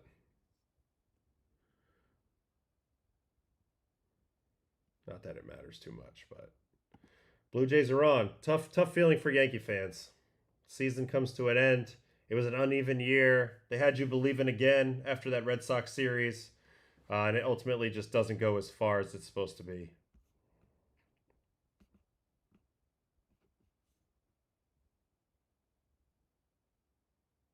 A lot of FES on the broadcast. Yeah, I don't think he said anything to anybody. It was just interesting how his eyes went straight to the Yankee dugout and not to his own. So that was a little weird. Yeah. Sorry, Yankee fans. And the quest for the ring is officially over. Not that it would have felt legit anyway, but that's where we're at. I do think this play was something. Certainly is just this play was an opportunity to get 2 outs and ended up leading to 2 more runs and kind of had the game get away from the Yankees a little bit. But, they didn't really hit much. They had a couple opportunities that they didn't cash in on. And I just want to give credit big time to the Blue Jays pitching in this game. This was not, for me, this wasn't the way I saw this game necessarily playing out. 8 pitchers, Varlind, Fluharty, Dominguez, Lauer, Rodriguez, Little, Fisher, and Hoffman. It has felt to me like this is actually the weakness of the unit. Of the Blue Jays is the weakest unit, but that did not show up today. These guys did a great job. They took down the Yankees 1 pitcher at a time. And they did a really good job in this game. Yeah, held the Yankees to pretty much not a lot of hard hit.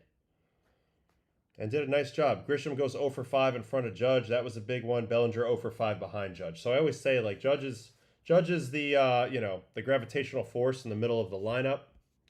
But those hats are not nice, I don't think. Those are not nice. I agree. I'm not a big fan of those hats, guys. I don't know what you guys think. But Incredible performance from the Jays bullpen. So you got to give credit where credit is due.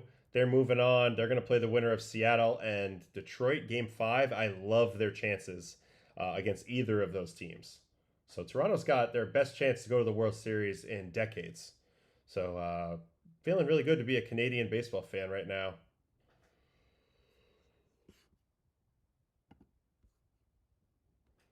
Yep, time for the players to peace out for the Yankees. That's just how it goes. And before you know it, though, it'll be New Year's, and then they'll be getting geared up for the next season. But there's so much more baseball coming your way the rest of this way. Vladdy would have definitely been the MVP if there was one in this series. He had a hell of a series, only going 1 for 4 today, but he tore the cover off the ball pretty much the whole time.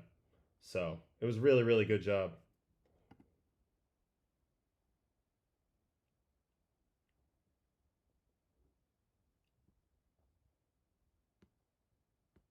Wait, so where are we? Are we making some accusations here? I don't think that makes sense. I mean, honestly, it's just a great approach. The hitting approach by the Jays. They've had a low strikeout rate all year. The only people that struck out today: Springer twice, Vlad once, Barger once, Kirk once, Santander once. I feel like they do a nice job. Anyway, it is what it is. Banda, everybody was worried about Banda coming in, and he just did a really nice job for the Dodgers and settled things down in this Wago over here. So 5th inning, Phillies Dodgers is where we're at right now, and that one 3-1. Banda came in with 2 guys on, wiggled out of that jam. 1 inning, 1 walk, 2 strikeouts right there. Did an outstanding job. It's been Nola to Suarez so far. So the Phillies are playing out front in this game. Obviously, they're facing elimination. They're going to have to get it done. So, somebody mute this guy. Let me do that. Yeah, I don't know if I know how to do it, but we're going to figure that out. Hold on.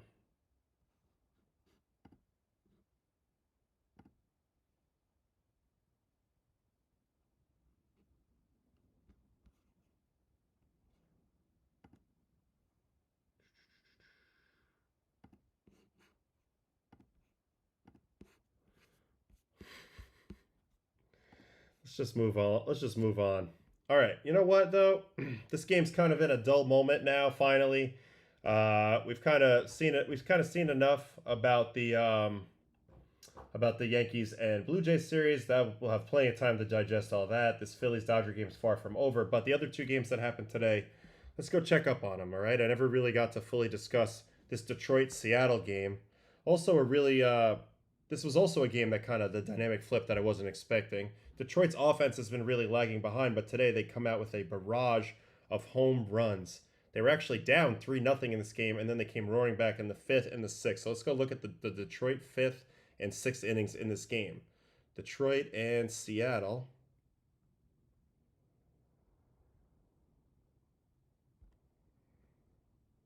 And the first one was the 5th inning.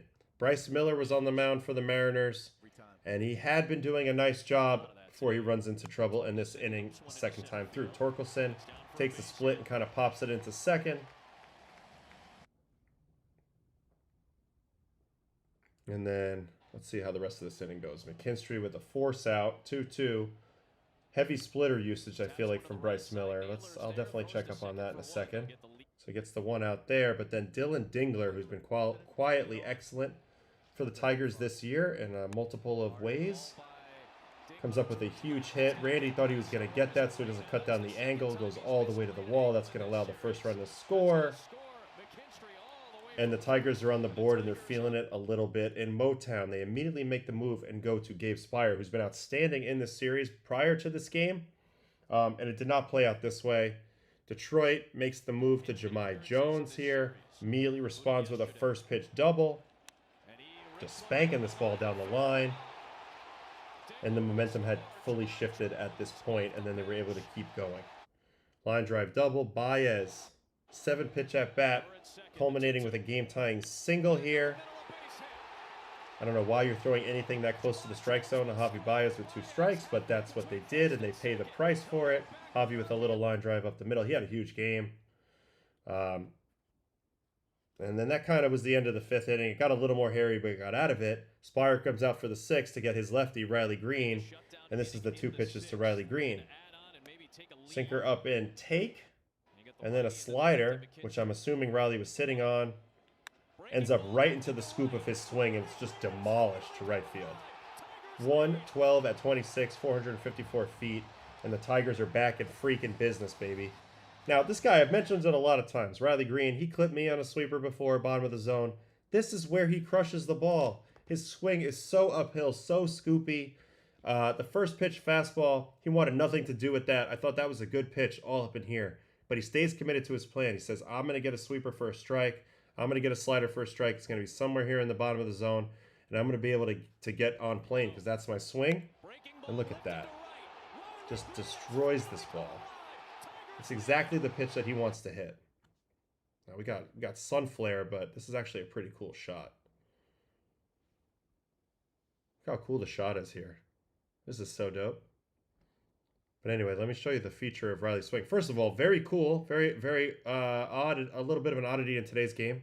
Choking up on the bat. So that's an option. I don't know if people remember that. You can choke up on the bat. Anyway, look at this. Look at the shoulder angle. It's almost straight up and down. That's how underneath this ball he gets, but that's what you need to do sometimes when you want to do damage at the very bottom of the zone. Stays through it really nice. Very flexible in his midsection, so he's able to really get into a lot of a powerful range of motion situation that a lot of people can't get into. I mean, look at this. Look at this move and finish here from Riley Green. And that's a massive home run. That was step 1. Get the lead back. Step 2, continue that. Edward Bizzardo, another guy who's been really good, but maybe a little overexposed now in this series. Torkelson down the line for a double. And he's going to throw you a lot of sliders. Maybe they got a little more used to that. Then McKinstry. And it's like, we talk about how hitting's contagious, especially in the playoffs. That's certainly the case right here. All of a sudden, the Tigers just get a little sprinkling of that magic pixie dust, and they're off. Hit, hit, hit. Wenzel Perez, double. I mean, you can't tell me it's not contagious when they're hitting pitches like that below the zone. I mean, the guy I had to kick off the stream earlier was complaining about a pitch above the zone.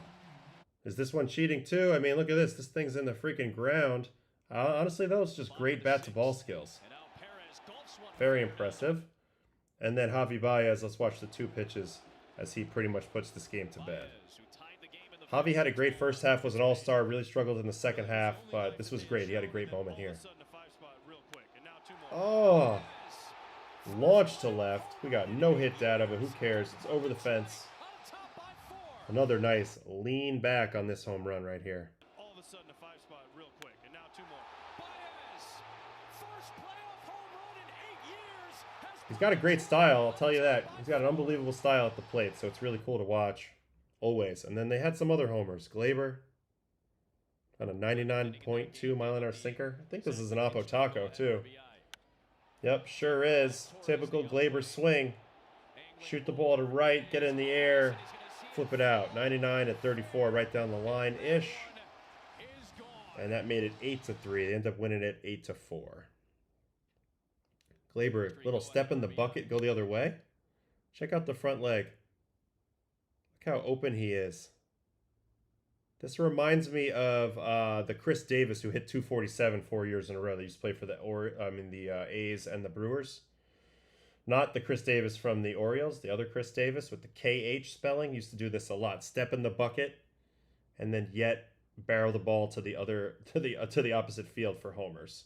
It's a very odd thing to do, but not the first time I've seen it. Is all I'm saying. Really cool swing here by Glaber. Kaboom. And that was kind of it. They put it to bed after that. Like I mentioned, the Detroit relief pitchers did a great job in this game, particularly Finnegan getting 6 outs. Melton got another, I think, how many did Melton get? Melton got 9 outs. And then Vest, who seems like he pitches every game, this is how he finished off this win and got them going back to Seattle for a big Game 5. And Will Vest has had some of the biggest hardcore energy of the year this year, especially when he finishes out games. I mean, he's bouncing off the mound.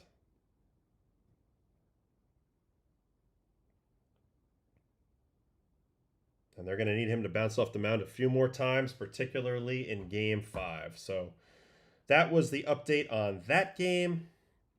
There was another game that I'm about to update you on in a second. I do want to keep an eye on what's happening live. Phillies, Dodgers still 3-1 in the 6th. But let me see what we have in the chat for a hot second before I keep it moving. Ayo, thoughts on a Riley Green Tony Clark comparison? I don't know. It's just so hard to compare anybody to Tony Clark because he was so tall, like so tall. I do agree he probably had to have a pretty scoopy swing just to hit anything low because, again, he's just so damn tall. That's a funny comparison, though. Never thought about it before. I don't necessarily see Riley Green being the head of the union anytime soon, so that part of it won't hold up. But no, I like the thought. I like the thought of it, and it's two Tigers being compared to each other, which I always like.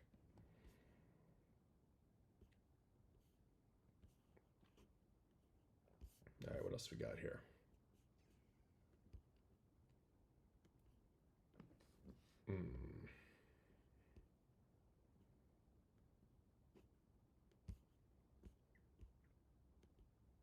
How did I not know that Chris Davis fact? Wow, that's crazy. Yes, this is about Chris Davis and the batting averages every year. Almost harder to do than to be a good player is to have this type of oddity in your stat line.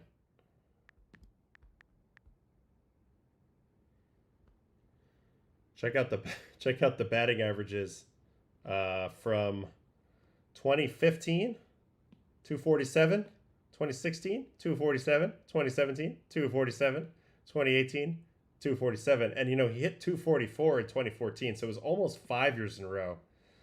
That's absolutely insane. And I bet you guys didn't realize that this guy was actually a freaking really good hitter. He hit 805 career OPS, including 48 pumps in 2018 for the A's. And they play in a super pitcher's ballpark at the time in Oakland.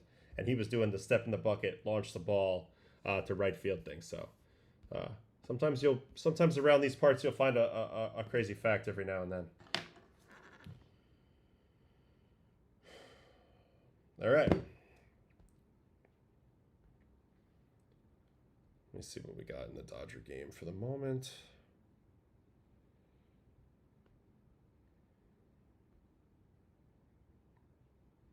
Looks like Kepler's hitting and Jack Dreyer is in the game. So Dodgers playing from behind. They choose to go Banda, who did a great job to keep it close, and then Jack Dreyer's in there now. So they're not chasing it too hard, but we'll see if that changes as we get a little deeper in this game. If these guys continue to put up zeros for the Dodgers.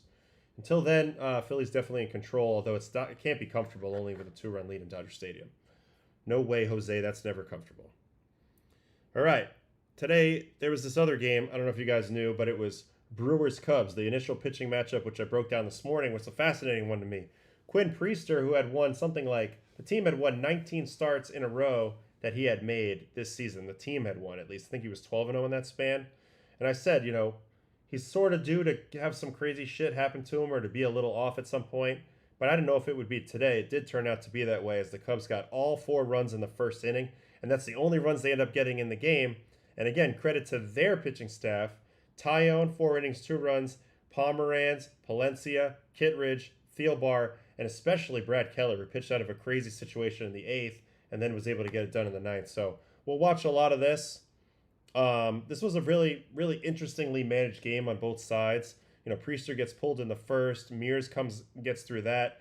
Then Jose Quintana came in and did an outstanding job, my guy, for the Brew Crew, to kind of keep them in this thing, as well as Grant Anderson, Koenig, and Patrick. But they end up falling 1 run short, and the Cubs hang on by the skin of their teeth. So, very interesting game, and I think we should go watch that Cubs-Brewers first inning, and then a little bit of how the Cubbies pitching held on. First inning, Mr. Quinn Priester. This is kind of where it went. It was a 6-pitch at bat to start off the game, culminating in a home run by Michael Busch here.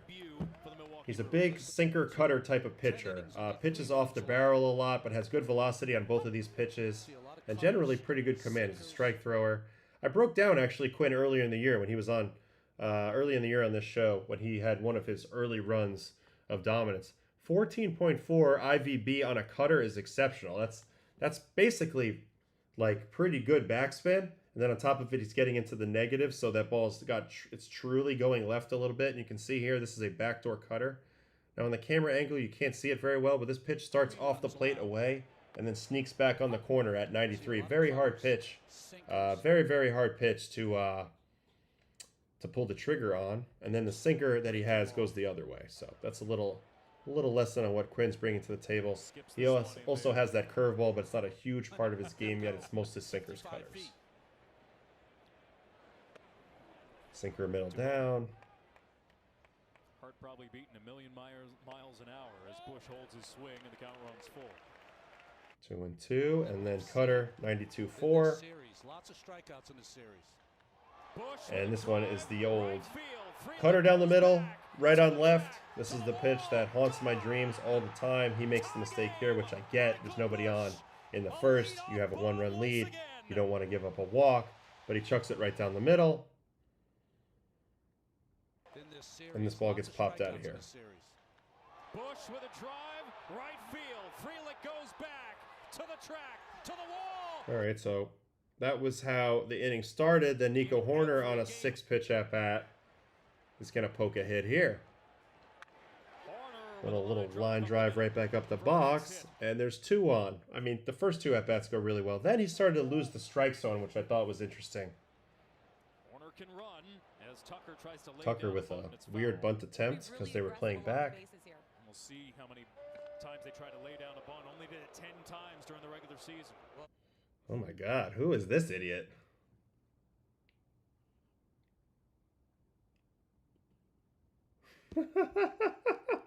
Oh my God, we have such a loser in here. Hold on. Jeez. Oh my God. Somebody look up this channel. Let's go report him to his mother upstairs. Hide user on this channel. Yeah. No mods prob odd, Adam. Should I even I don't even know how to do that. You got any mod? What do I do here? Anyway, who cares? It's more just funny. People think they're so cool, man. There's no space for anger or hate here. You can beat it. Don't care. All right, back to the baseball. Quinn Priester, 0-1. 96 out of the zone. I don't think we should sign him. It's gone every which way but loose. Sinker, 94-3. Ball.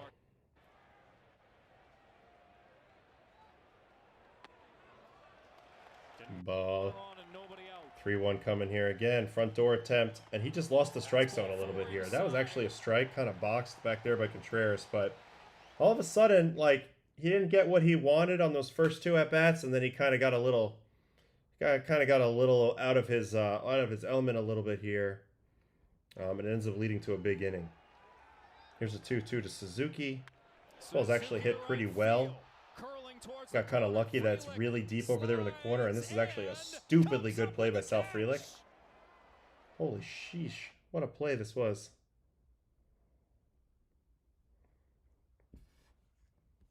Next to chat message, click the moderator and select add managing moderator or add as standard moderator. Oh, man. Hold on, now I'm getting texts.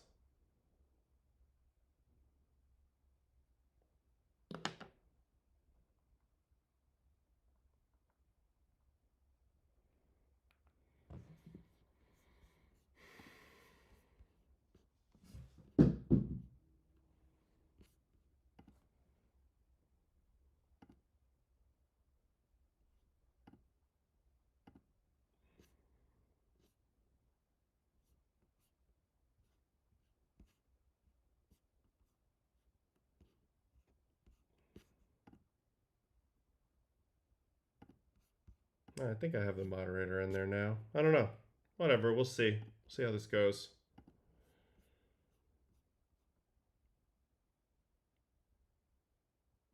No, I don't really care. But anyway, we're good. Well, I didn't like. I just did like one of those fake ones or whatever. I don't know if Brett ever gets sick of me, honestly.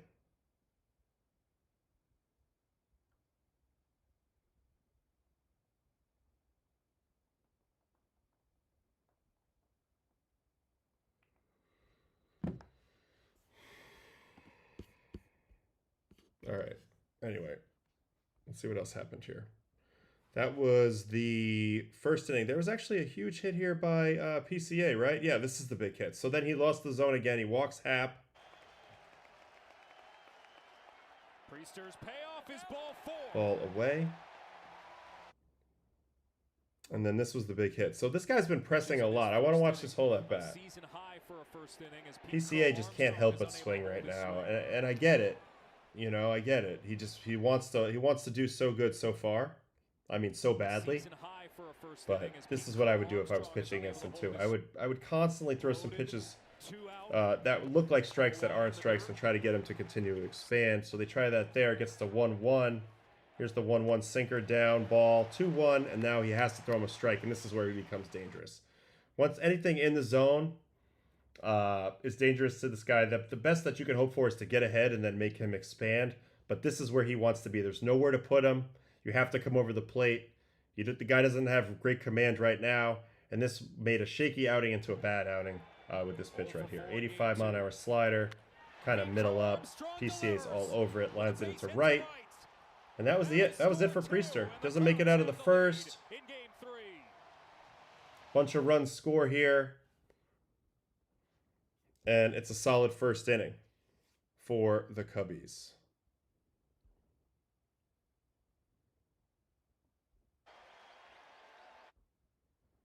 Hold on. Yeah, that made it 3-0, and then I think there was a wild pitch in this at bat, right? Yeah, somewhere in here there's a wild pitch from Mears. There it is. Yank City. That's sort of similar to what I was talking about earlier with what Weaver's been doing. It's just like you overthrow a little bit, and you can see right here from Mears. Watch the angle of his body and the energy. Look at that. Look at him peeling off so hard to the left. And that's just overcooking this ball. That's what I call it. The energy's more this way than towards the plate. And that's ultimately the way it comes out. And it's just not catchable for Contreras. And with the man on third, that cost the team the run. And that was actually the game-winning run.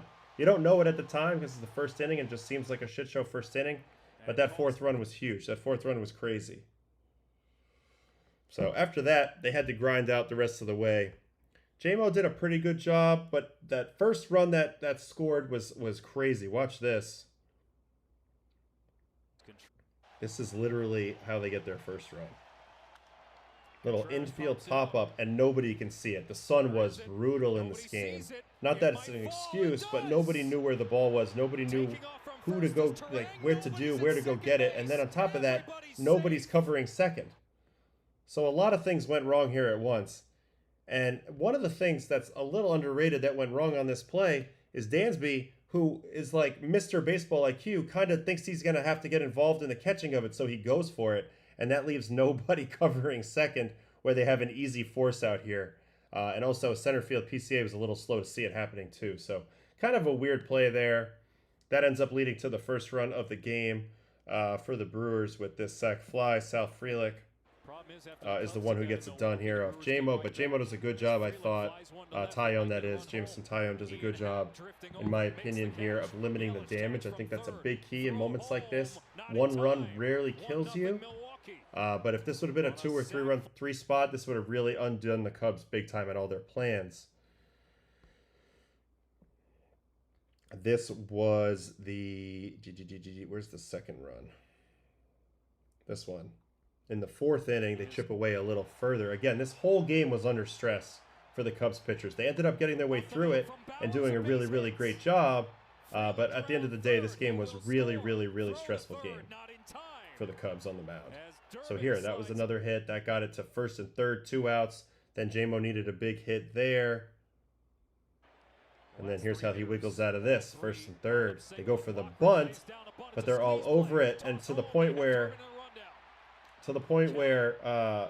he was a dead duck running home. Now he does an amazing job, Durbin, in this rundown to get the runners move up. It doesn't end up benefiting them in the end, but just the overall power of this bunt. I think this was a good play. The safety squeeze. He just like barrels it. What's the exit velo on this bunt? 33.4. Just kind of barrels it too hard. Michael Busch had plenty of time to get it home. There was not really enough time to get home off the bat here. And you're just cooked at the plate. So there's one out. And then the second out is this one. He gets out of Joey Ortiz. And again, this was a huge, huge out in the game. Second and third, 2 outs. Gets the chopper to third. And there was a lot of huge pitches made with 2 outs in this game for the Cubs. This was just the first instance of that. Pomeranz had a 3-up, 3-down. Palencia had a 3-up, 3-down. Kittredge gave up this homer, which creeped him a little closer. Bowers. First pitch sinker to the opposite field. Jake Bowers, 101.5 at 27, and now it's a 1-run game. And I felt like everybody in the ballpark was getting a little tight at this point.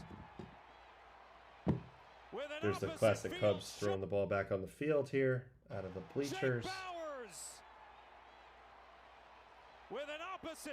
And that at this moment, I have to say, following the game, I did feel like, man, the Brewers are going to do it to them. They're going to come back, and they're going to get these guys at the last possible second, like they always seem to do. And it's going to be a little bit heartbreaking.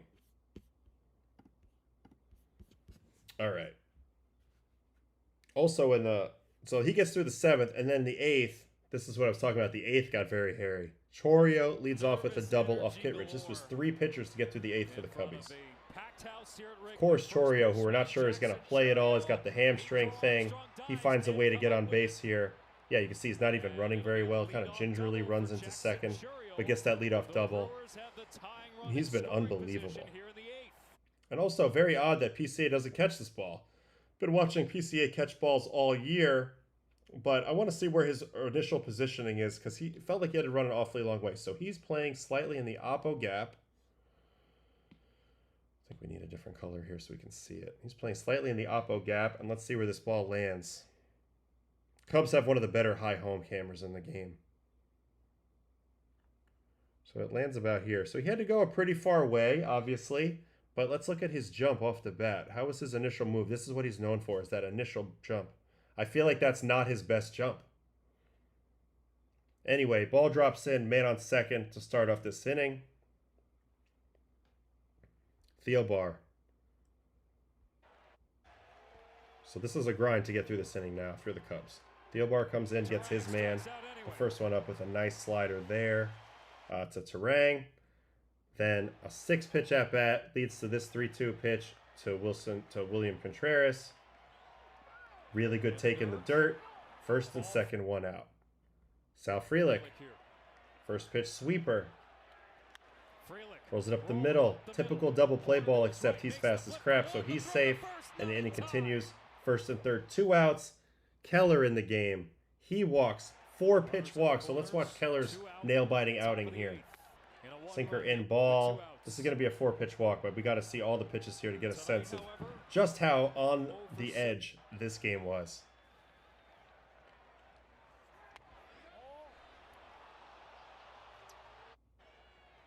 And then 3-0 here. Inside. Yeah, there's some questions in the chat about Bryce Terang. He's good. He had a really, really good year this year. It was a little interesting because before he was known as kind of a defensive specialist. This year that kind of flipped. His offense was top tier. His defense wasn't. But nevertheless, he's been a very valuable, underrated player for the Brewers. All right, so this got us to a 2-out situation and not a great matchup. Keller, sinker baller, facing a lefty. Jake Bowers homered in his last at-bat with all the chips down here in the 8th inning. Let's watch it. And he calls time, the pitch thrown anyway. So doesn't get the timeout call. This is kind of an interesting gamesmanship move. Tries to go for the super late timeout. Doesn't get it, and Keller still misses. And I can speak to this as a pitcher. Now, it seems super easy at home to say, oh my God, he's not even trying to hit. You have this big old strike zone, just throw it down the middle. But sometimes this is so distracting. Like in your peripheral vision, you see this guy's not hitting. Something lets off a little bit. Your timing goes timing just goes a little wrong, and you squirt it to the right. And that's exactly what happens here. Ball 1. Strike 1 away. Nice call for time. No time given. Couldn't throw it in the strike zone. Change up down. Strike 2. This was a key pitch in this at bat. Honestly, a pretty good pitch to hit, but the fact that he gets the strike here with 1-1 gets him into the 1-2 situation and gets him into the spot he needs to be. And it's kind of an accident. Catcher set up away here, pulls this changeup, but it does that little bit of front door action, and actually a really good catch by the catcher. Gets him to 1-2, and then he's able to wiggle his way out of it with his best fastball of the night, probably velocity-wise at 97.1, up in the zone with a little bit of cut on it. Did you see how much that ball cut? Holy cow.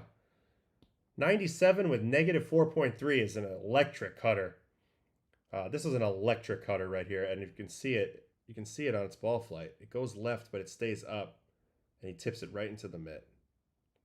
Very fine line between that ball getting crushed and not getting crushed, but the fact that this ball had extra movement to the left and pretty good hop to it as well. 12.5 is nice for a cutter. Gets it over the barrel. Probably the biggest pitch of the game. They maintain the 1-run lead. Keller gets through that despite not looking, I don't think, great in that inning. And then he's able to go 1-2-3 in the ninth. Finally to put this game to bed and get the Cubs to game number 4, which will be tomorrow at Wrigley. They do not get swept. They do not go quietly into the offseason. And they'll have a shot here to tie it up, just like a couple teams did today, including the Tigers, and they'll have a shot to force Game 5. Meanwhile, over here in the Dodger game, Kershaw's in there, pitching down 2. This makes sense. Gave up a leadoff hit, but this is kind of the role I expect them to use Clayton in. And also interesting to see Doc Roberts not chasing this game at all. Like, literally okay to lose this game, not chasing it. Here's the Blake Perkins strikeout for the second out of the night of the ninth that Keller got.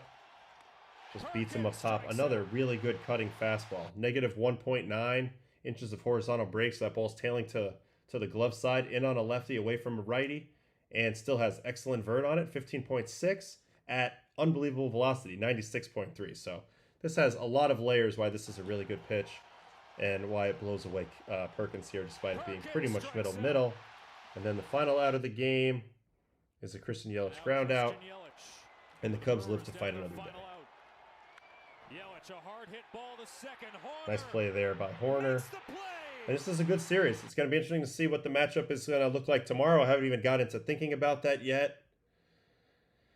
Let's see what we have lined up. Still TBA, double TBA on that. So now that Toronto is the only team moving on at the moment, we can focus in a little bit more on what's happening on the Dodger game, and then I'm going to say goodnight. Probably not going to make it to the end of this one, but the Phillies are going to be in control at this moment. They're looking to add on versus Kershaw here in the 6th.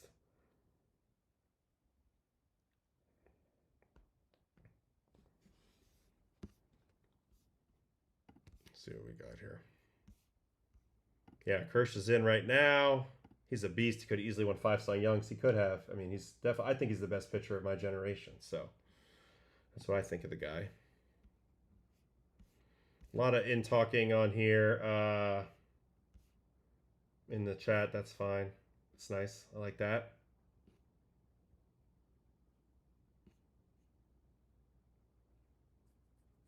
All right, let's go back to the main screen.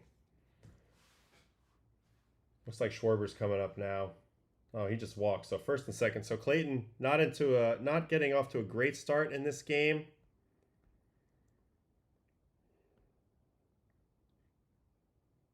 Phillies looking to extend the lead here. That's the plan for them. They're still riding Suarez on their side of the line too. So here's the 2 at-bats so far. Kershaw 3-1 slider to Trey. Pops it up the middle.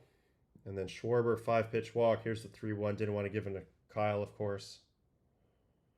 And ball 4. I haven't reviewed all of the pitching yet of the Jays bullpen game, but we certainly talked a lot about it. Gregory Winston, good question here.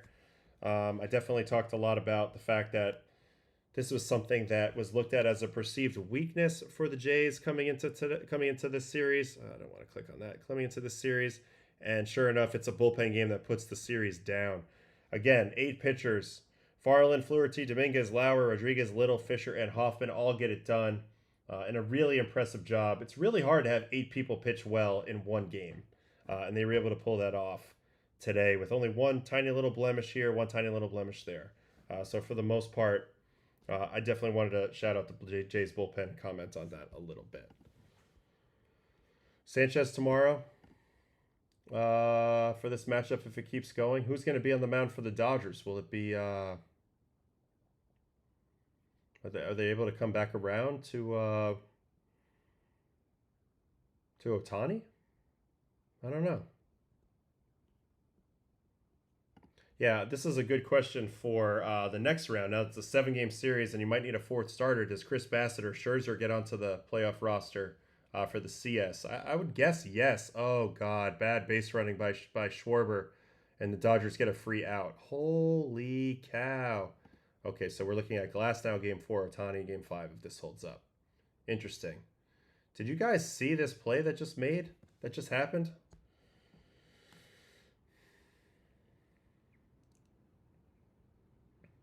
I don't know if they'll be able to show it yet, but they get a free out here. Harper lines out for the first out of the inning. Nobody advances, so it stays first and second. And I got to wait for Bohm's at bat to end, but it happened during this at bat, and they get a free out here, which is pretty crazy. They do have a man on third, but one of those.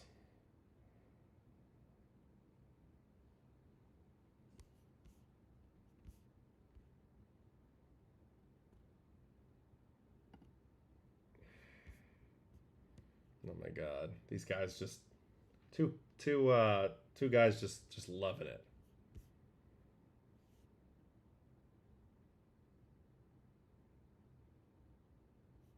Yeah, this Will Smith play, I really want to show that off. That's the last thing I want to see. I want to show before I sign off tonight. But this could loom large. We're about to see it because they just decided to walk Bohm on 3-0 now.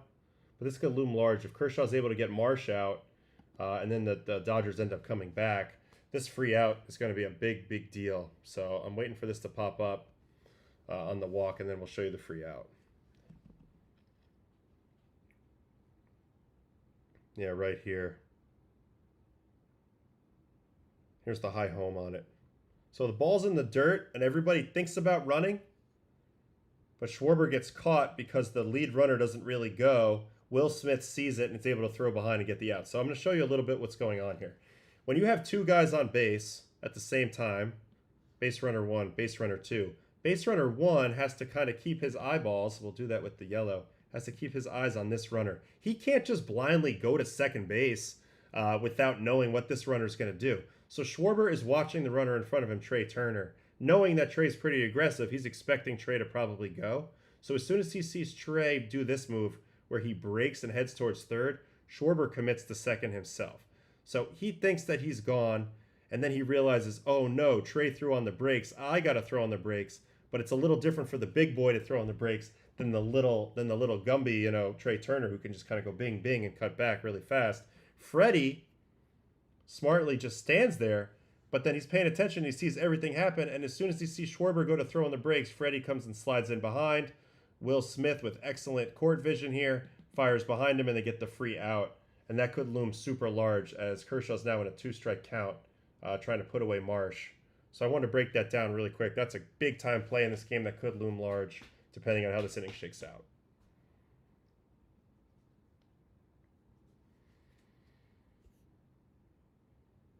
Yeah, I just looked at that. There's no. It's still a TBA for the Cubs tomorrow. We'll see what happens, but that's going to be interesting. Yep, catcher's the only player who sees the whole field. But right now, you go down and you block it. You're looking to locate the ball. You have two runners on. Your instinct is to look ahead of the lead runner, not necessarily to check that back runner. So maybe he got some verbal cues, but also really good peripheral vision. Sees Freddie, makes a good throw. So that's a really big deal. Ooh, Marsh with pretty good contact. Teo's on it, though, and makes the play. So that's what I mean. They're able to hold him there. It's only a 2-run lead, and Dodgers have 9 outs to work with on offense, and the Phillies got to conversely get those 9 outs to force a game 4. So Clayton did not look great in this inning at all. This is the final out.